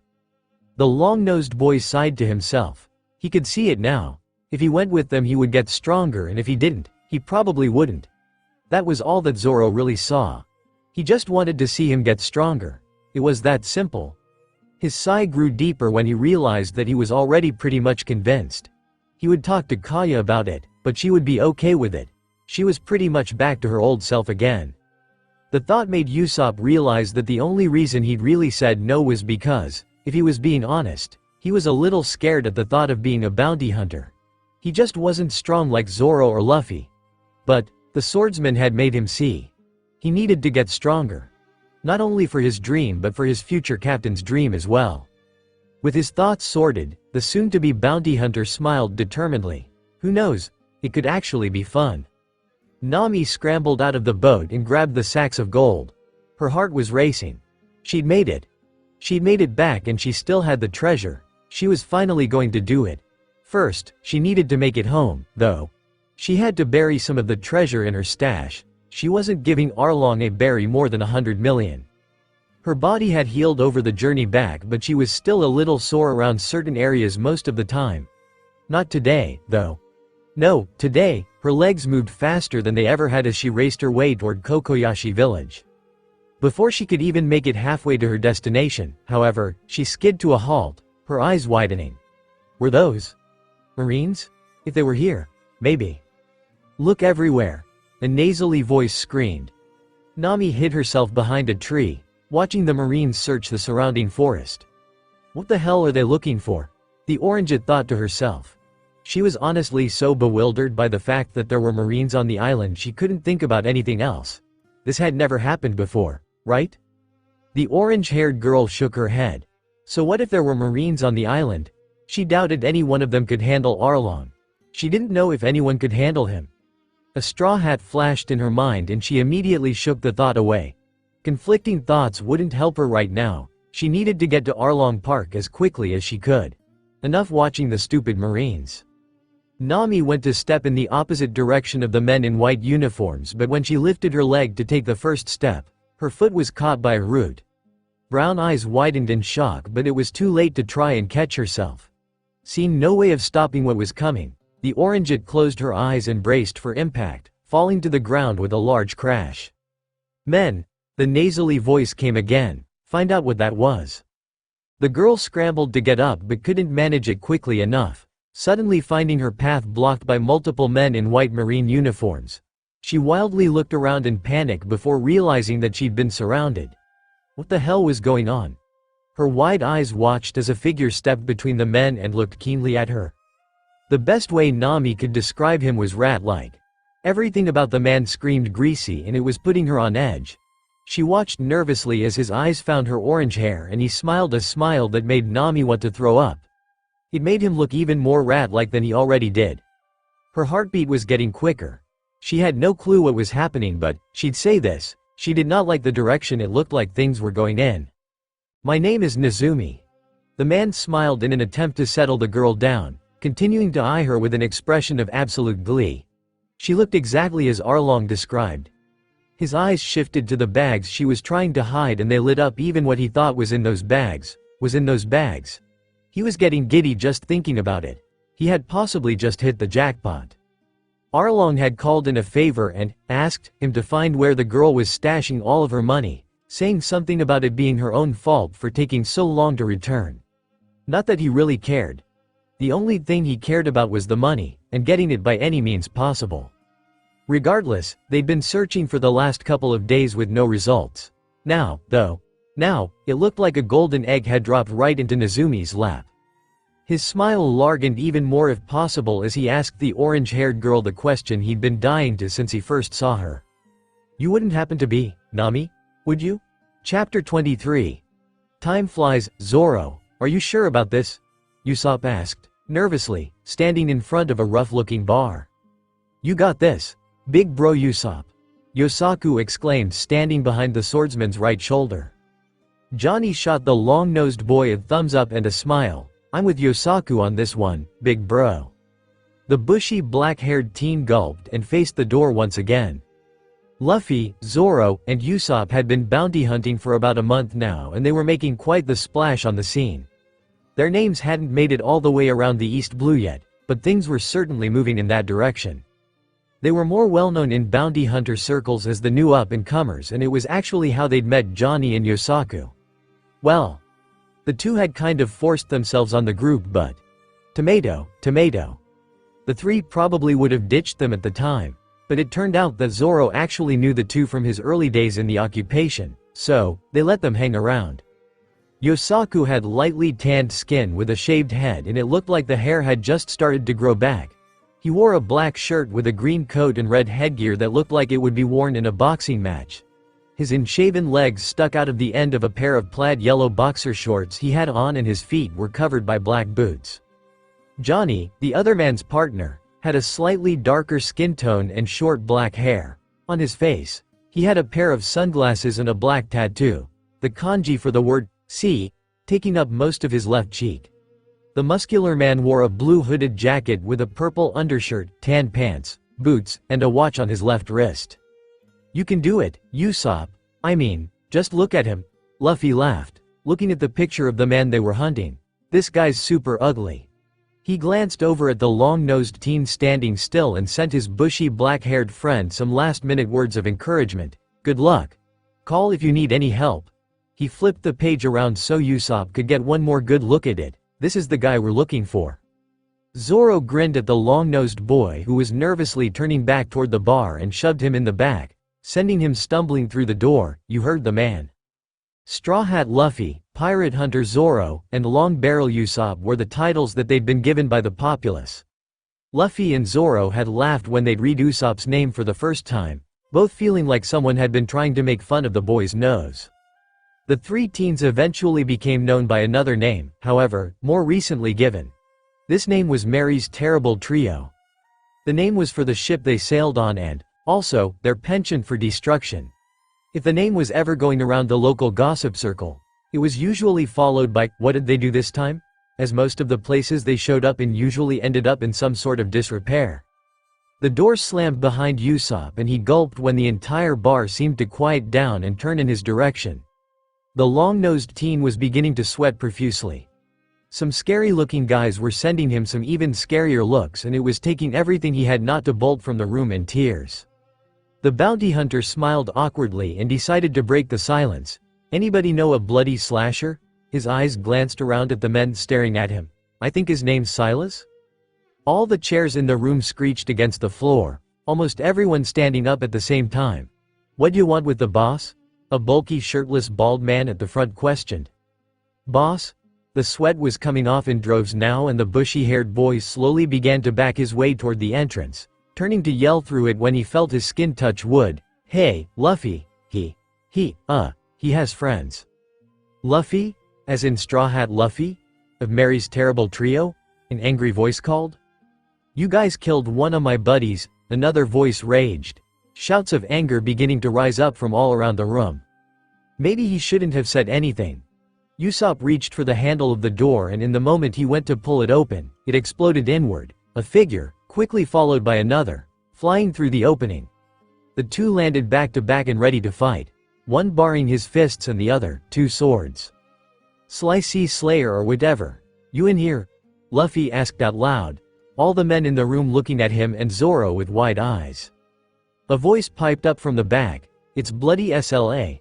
The voice cut itself off with a hand over the mouth before it sounded again, louder this time, get boys. Zoro and Luffy smiled at each other before the swordsman reached over and grabbed Usopp before he could sneak out of the broken entrance. We decided on this job together. You gotta fight, too. He smirked when the boy began to sulk but he stopped resisting and let the swordsman push him into place with his back against his and Luffy's. Usopp wiped away his scared look as loud yells approached him, pulling out his slingshot. His hand shook slightly but he steadied it. After all, he was one of Mary's Terrible Trio, this wasn't his first rodeo. Mind if we join? Johnny and Yosaku asked, already walking through the broken entrance with their weapons out. Zoro smirked at the two, the yelling in the room somehow getting even louder, the more the merrier. Luffy looked at the men approaching with a smile, baring his fist. He still couldn't use haky but that didn't mean he hadn't grown. Before the men could get too close, the straw-hatted boy's grin widened, his fist cracking through the air. Pistol! Order up! Sanji yelled, hitting the bell on the counter. He danced through the other chefs, back to his station, and pulled off his apron, hanging it up on the wall. Patty, I'm talking a smoke break. You and Carne cover for me for the next 20 or so. The blonde opened the door without even waiting for a response and stepped out into the nice and cool winter air. His hand reached into his coat and he leaned over the railing, pulling out a box of cigarettes. Opening it, he plucked one out and placed the white stick in his mouth. He lit the cigarette and took a deep pull, letting the nicotine-infused smoke settle in his lungs for a moment before smoothly blowing it out. It had been 2 months since his adventure with Luffy, Zoro, and he almost lost track of his thought as his goddess, Nami, flashed in his mind. The chef let himself be immersed in his imagination of the girl for a moment before he shook his head and thought on the time he'd been back. He'd talked with Zeph. It was the first thing he'd done after he'd arrived, setting his stuff down and marching straight to the man's quarters. He'd given his choice and the geezer hadn't said much, other than "'Bout damn time you got your head out of your ass." Surprisingly, after that, the last 2 months had been about as smooth as could be. The blonde's work in the kitchen had gotten even better since he'd been back. He just felt so connected to it for some reason and the better he became, the stronger the feeling got. Sanji reached into the other side of his coat and pulled out some papers, unfolding them. Someone had left a local newspaper in the restaurant and the headline had caught his eye, so he grabbed it before it could be thrown away. At the top of the paper in bold letters were the words, "Mary's terrible trio strikes again." And now that he had more time to look, he realized that he knew two of the people in the picture. The chef's eyes widened as he read through the article. So, Luffy and Mosshead had been bounty hunting. There was even a third member that he didn't know. He looked closer at the picture and tried to remember if he'd seen the long-nosed kid anywhere but shook his head. He'd have remembered a nose like that. He got back to the article and finished reading through it before tucking the newspaper back into his coat, looking back out to sea. The vast expanse of water consuming his vision made him think of the all-blue. He a pirate. That thought, in turn, made Sanji wonder when his future captain might be there to pick him up. He hoped Nami was with him by then. Zoro held his palm in front of his eyes and closed them, slowly bringing his enhancement forth. The swordsman felt the heat, which he now knew was called haky, flow through his system and begin to coalesce in his hand. The energy continued to gather before popping out of existence, leaving his skin cool and hard to the touch.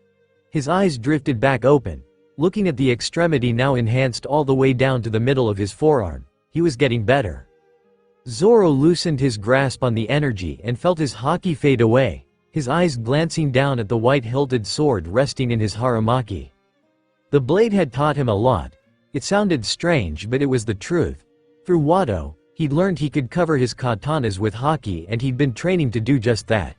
However, it was harder with the other two blades. Wado had basically covered itself with the power back then, not the other way around. It was easy to do it with the sword because it was basically doing all the work. At first, Wado would sap him dry of haky every time he tried to use the power while holding it, but, eventually, he figured it out. The harder he pushed to stop his blade, the more it seemed to drink, so, instead, he began to let the energy flow. Instead of pushing against the current, he directed it to circulate back into himself. The process still consumed energy, but at least he wasn't bereft of all stamina every time he wanted to use haky and Wado Ichimonji at the same time. His thoughts left the white-hilted blade as his eyes shifted to the other katanas in his belly warmer. The Verde's gaze slipped past Kitetsu and landed on the third blade resting in its sheath. It had a crossguard as well now. Both of the additions were courtesy of a certain blacksmith, and Zoro smirked to himself thinking of the shock on the man's face when he'd walked through the door of his shop, or lack thereof. A familiar bell rang as Zoro and Usopp walked through the door of Brewer's Blades. It was by complete chance that they were back on East Lodestone, and Zoro thought he might as well pay Saul a visit. Surely the man had missed him. The three bounty hunters had been chasing rumors of a bounty by the name of Setsuko the Vile, and in their pursuit of the man, they happened to find themselves back on the island. They didn't know much about the criminal, or if he was even still there, but they did happen to hear how he got his name. And he had indeed earned it. Vile almost didn't do him justice. Most of the crimes he committed involved women and children, and that was all that really needed to be said. As soon as they'd stepped foot on land, Zoro had headed toward the man's shop, and Usopp had chosen to go with him, his reasoning being that he'd never seen a blacksmith shop before. They decided that they would look for info on their bounty along the way. It wasn't a visit for leisure, after all. However, the swordsman still thought it was a good opportunity to see how the old blacksmith was doing. Luffy had separated from the two much earlier, splitting off to head in the direction of the forest. He'd said he wanted to find the old man he'd met and maybe look for the Forest Lord's cave, as he didn't really get to explore it last time. Zoro and Usopp had tried to remind him that they were there for a job, but he just waved them off and went on his way. "Gimme a sec." A deep gruff voice said, the pinging of a metal hammer ceasing and being replaced by heavy footsteps. Zoro smirked to himself, waving along Usopp while he approached the counter. He'd missed the place. He honestly never thought he'd be back, but he was glad he was wrong about that. "You used to work here?" the long-nosed teen asked in wonder, looking around the shop at all the weapons. His eyes found the armor stands in the center and they lit up, his feet carrying him directly toward them. The armor was way too cool to not get a closer look. The Verde watched the other boy in amusement, continuing his way toward the register. "Yeah. Me and Luffy were here for about a month and this is where I stayed." "Just you?" the long-nosed teen asked, curiously. removing one of the samurai helmets from a mannequin to try it on. What about Luffy? Zoro laughed at the question because the answer was so absurd. He spent his month here with a pack of wolves, apparently. He answered, laughing at his companion's reaction. Usopp gaped from underneath the samurai helmet on his head. Sure, it was Luffy, but a pack of wolves? That sounded crazy. He went to comment, but his thought was interrupted by the sound of a door opening and heavy footsteps making their way into the area. What can I do, Yafo? Saul stopped himself when he saw who was in his shop. It was a face he hadn't honestly expected to see in person again. He'd seen the kid in the news a couple of times, unsurprisingly, but he didn't expect him to come back to East Lodestone. The hell are you doing here, brat? He asked, eyes turning to the long-nosed kid standing amongst his mannequins. He with you? The blacksmith questioned, pointing in Usopp's direction. He'd seen that one in the paper too, kind of hard to forget that nose. Good to see you too, Saul. The Verde scoffed. He should have expected the man to react the way he had, as in basically not at all. And, yeah, he's with me. He answered, approaching the register. We're looking for a bounty and heard some rumors that he might be somewhere on this island. Take that damn thing off. You look like an idiot. Saul grunted, addressing Usopp, who still had the helmet on. The comment garnered a light chuckle from Zoro, and the blacksmith turned back in his direction, the long-nosed teen drooping his head in depression. Who are y'all looking for? He asked. He hadn't heard anything going around the rumor mill the past couple of weeks. Zoro thought for a moment, trying to remember the name before Usopp spoke up in his stead, placing the samurai helmet back on the mannequin. Heard anything about a Setsuko the Vile? Saul's gaze shifted to the long-nosed boy. Nah, doesn't sound familiar. I can ask around if the two of you are staying for a while, though. His eyes moved back to Zoro, his lips growing into a smirk. I'll even let you stay here again if you don't mind doing a little hard labor. The swordsman thought about the offer for a moment before replying. They would likely be waiting on Luffy to make it back from the forest anyways. That's good with me. Luffy should be gone for at least a day or two. He turned toward the teen standing next to him, Usopp. Usopp also took some time to think about it before deciding that the deal didn't sound too bad. He didn't mind working if he had food and a bed. Plus, Saul probably knew where to look for information on their bounty. It was kind of a win-win. Sounds alright to me, he replied. He glanced back at the suit of armor, longingly, before turning his back to it and walking to stand beside Zoro, his head hanging in depression. It was one of the hardest things he'd ever had to do. The armor was so cool.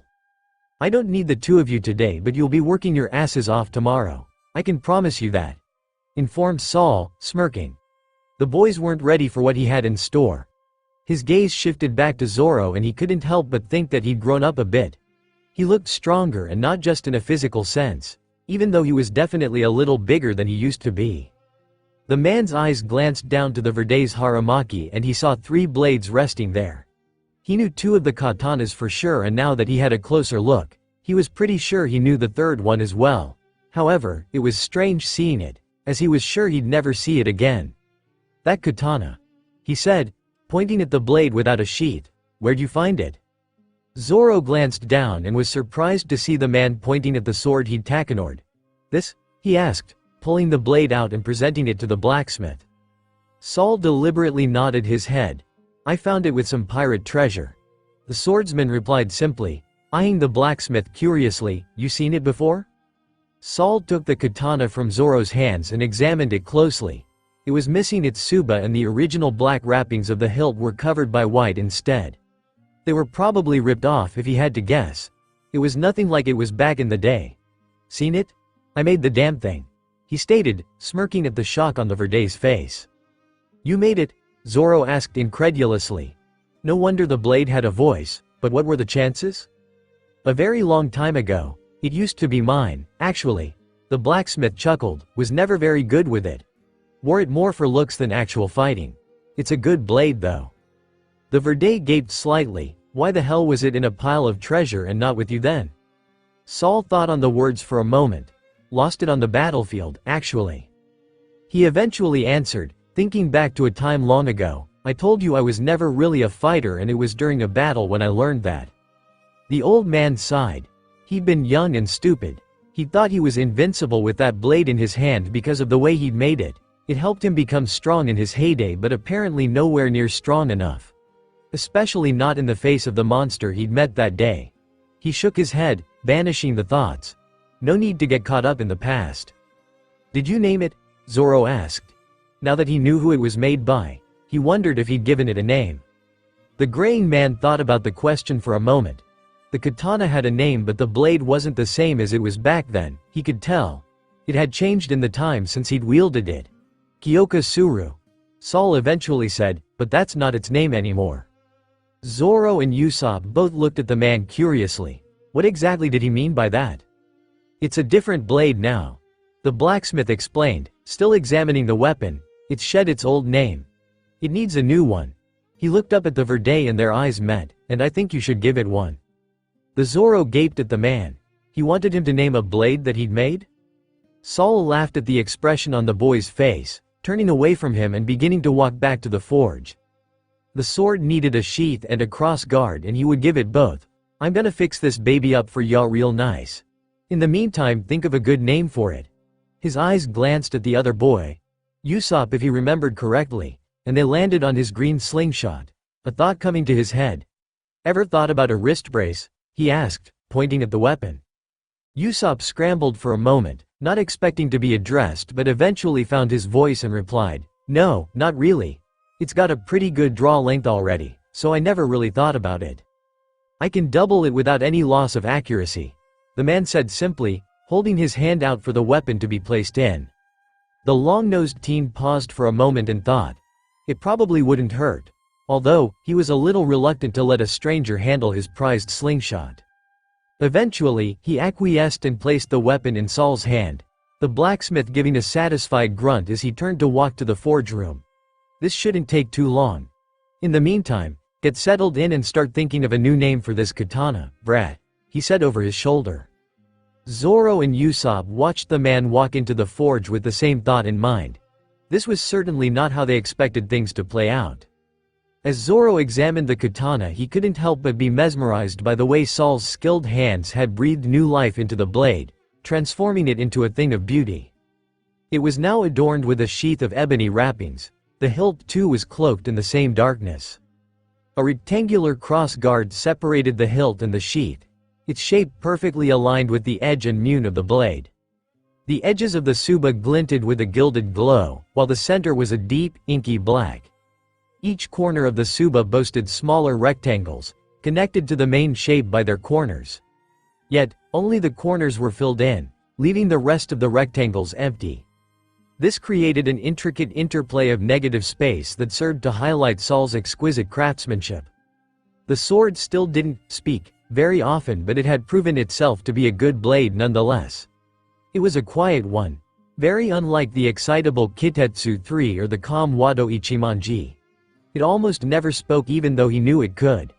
It had taken him some time, but he eventually thought of the name for his blade, and he thought it fit very well. He'd chosen the name of Kaguya. It meant something close to blacksmith, and Zoro thought of it as an homage to the man who'd originally made it. The swordsman looked up from the blade, suddenly being shaken out of his thoughts by Luffy's loud voice. "Whoa! Zoro! Usopp!" the straw-hatted boy yelled from the helm, pointing his finger at something in the distance. "Look at how long that bridge is." 3 months had passed, and the only emotions Nami had felt in that time were anger and rage.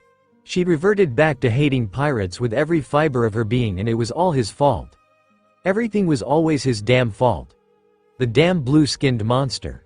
She thought back to the day the rage had settled in her heart, and it somehow made the feeling fester even more. "You wouldn't happen to be Nami, would you?" asked Nezumi, a slimy smile cemented on his face. The Orangeite paled at the question, frozen in place on the ground. Why would the Marines be looking for her? The man continued to stare, and she didn't like the look blooming on his face. She didn't think it was a look a Marine should ever wear. "And no, I don't know who that is," the Orangeite replied, a slight stutter to her voice. The rat-like man didn't move his piercing gaze, looking at the Orangeite with contempt as he approached. "Don't lie to me, girl. You could get into some serious trouble for that." Nezumi's smile reverted to its slimy state of being while he repeated his question. "Now, I'll ask you again. Are you Nami?"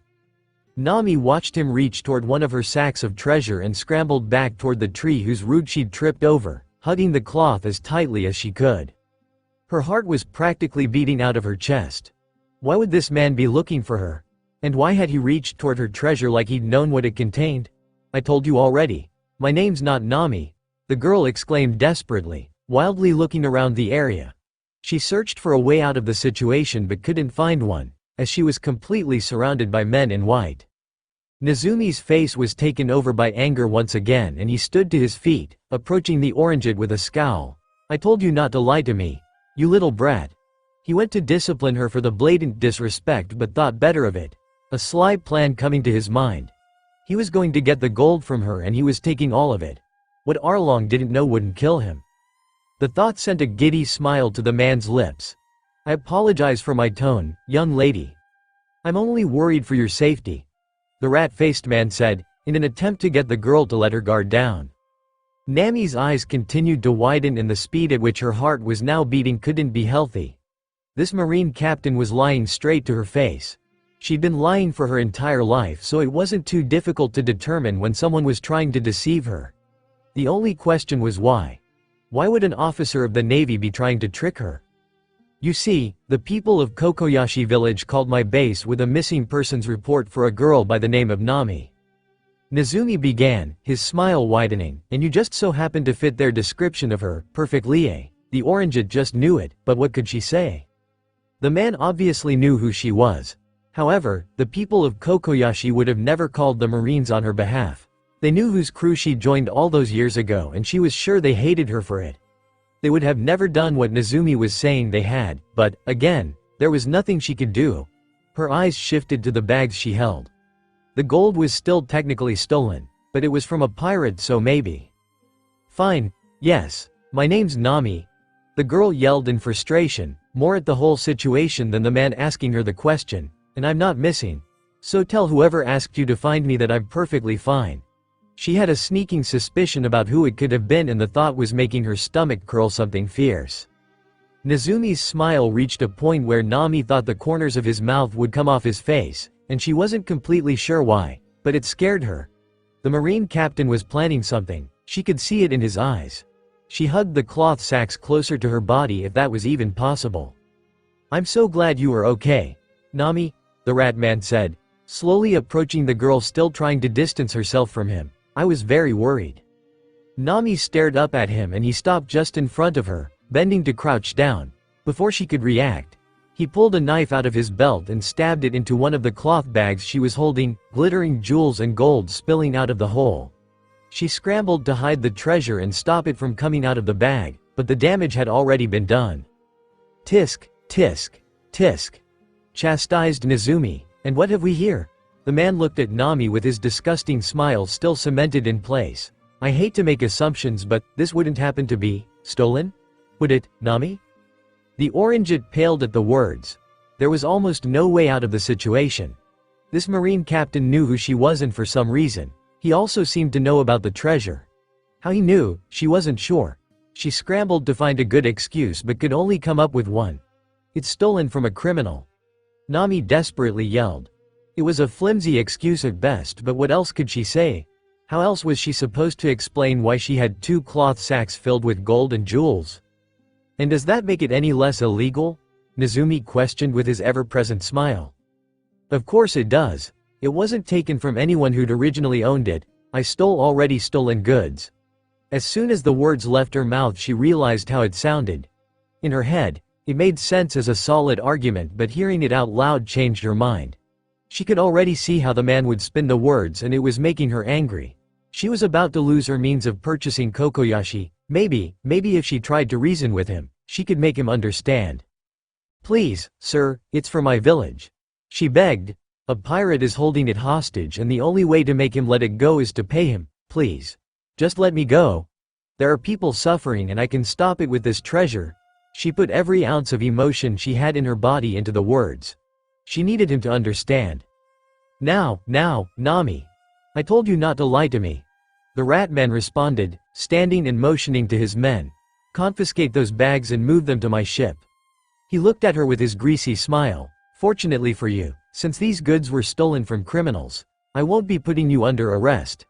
However, they are still technically stolen from their original owners. So I will be taking them." The orangehead hugged her treasure closer as the men approached. "It's not a lie, please. The pirate's name is AR.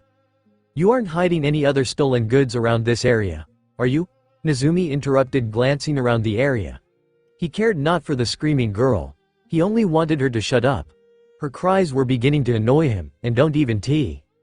"No," Nami screamed as the men surrounding her began to try and pull the treasure from her arms. "Please stop, I'm begging you, you don't understand." The orange-haired girl desperately pleaded with the men, but none of them seemed to be affected by her words and, eventually, her means of freeing her village was ripped from her grasp. "Give it back. Please, give it back. I just want to free my village, don't any of you care? You're supposed to be Marines? You're supposed to help people, not take from them." Tears were falling from her eyes in waves. How could she have come so close and this be the result? How was this fair? It was supposed to be pirates that ruined things, not the Marines. Was she the only person in the world that she could trust? A trio of boys flashed behind the orangehead's eyes, but she was too distraught to even notice them, her depressing line of thinking continuing uninterrupted. "Shut up," Nezumi shouted, glaring at the sobbing girl. "I asked you a question, brat. Now give me the answer I want to hear." "I said no, you piece of shit," Nami yelled back, her tears falling even faster. Why did her life have to be one long series of unfortunate events? It wasn't fair. What did she do to deserve all this? The Marine captain growled at the disrespectful words, but, as much as they made him want to strike the one who'd uttered them, he stayed his hand, turning away from the orangehead. Arlong wouldn't be happy if he damaged his goods. He was done with her, for now. Two heavy cloth sacks dropped at Nezumi's feet and he grinned at the sound they made, looking into both of them with glee. He was going to be rich. Nami continued to bawl, looking at the man through her hot tears with nothing but pure contempt. The Marine captain stood and pointed at the bags, gesturing for the men to pick them back up. "All right, let's move out, men. Our job here is done." The orange-haired girl didn't even have the mental capacity to realize how strange those words were. She only continued to watch in agony as her means of freeing her people moved further and further away from her. Nezumi smiled one last disgusting smile. "We'll be back, so you better not have been lying to me. If you were, I'll be confiscating any other stolen goods I find." The rat man turned away and followed behind his men toward where their ship was docked, his vision shifting through the trees. He looked around the forest with a critical eye, whispering to himself, "It can't be that hard to find 100 million berries. I know it's around here somewhere." As Nami despondently watched the men walk away with her treasure, she barely heard the man's words, but they made her blood boil to the point she thought she would die from the amount of rage flowing through her. 100 million berries was a very specific number, and there would only be one reason he was looking for that amount specifically. There was only one other person that knew about her deal with Arlong, and that was the man himself, if Nezumi somehow knew as well. The orangehead couldn't take it, her rage somehow continuing to burn hotter and hotter. If she didn't let it out, she felt like she would literally explode. Nami turned toward the wood against her back and began to ram her fists into the bark as fast and hard as she could. She cared not for the ripping of her skin or the blood profusely pouring from her knuckles. She only cared about smashing in the blue face superimposed onto the large tree. She hated him. She hated him with every fiber of her being. The girl felt one of her knuckles crack and screamed into the air, her voice filled with anguish. Arrrrloonng. Nami had made her way straight to Arlong Park on a warpath, but it ended the same as it always did. So, she was basically back in the same place as before. Actually, it was probably worse, now. At least back then she thought the fishman would keep his word. She wiped away the thoughts before the tears of frustration hit and leaned her back against the edge of her small ship. Letting the rain hit her face. She was tired, was exhausting. The girl thought back to a better time, as she did a lot these days, trying to smile at the memories she'd made on the Mary, but just couldn't quite find it in herself. It did make her wonder though. It made her wonder how they were doing. "We'll be waiting," came Luffy's voice from over the girl's shoulder. "None of us know why you have to go," he said softly, "but I want you to know something." The three boys lifted their hands and her shoulders were grasped by someone. "Once you're done doing whatever it is you need to." The straw-hatted boy turned her to face the group. you're gonna be my navigator." Nami wanted to smile at the memory. She wanted to smile at it so badly. If only the word pirate didn't hang over it like a cloud of toxic rain. However, she still couldn't bring herself to hate the friends she'd made while she was on the Mary, even if they wanted to be the same thing as the S of the earth that ruined her life. Or maybe it was more appropriate to say S of the sea. She wiped the thoughts away, trying to think of other things, until something else that had been bothering her crossed her mind. As she watched droplets of water fall from the sky, try as she might, she couldn't feel them anymore, no matter how hard she tried, and she didn't understand why. She missed the feeling of closeness they filled her with. The same feeling she associated with her 3 wayward idiots. The orangeette shook her head and looked out over the helm of the boat, her vision blurred by the rain. It was a double-edged sword thinking of them. On one hand, they were a part of some of her favorite memories. On the other hand, they were going to be pirates. Nami shut her eyes tightly, screaming her frustration into the air as thunder cracked in the background, her boat rocking violently in the choppy waters of the sea.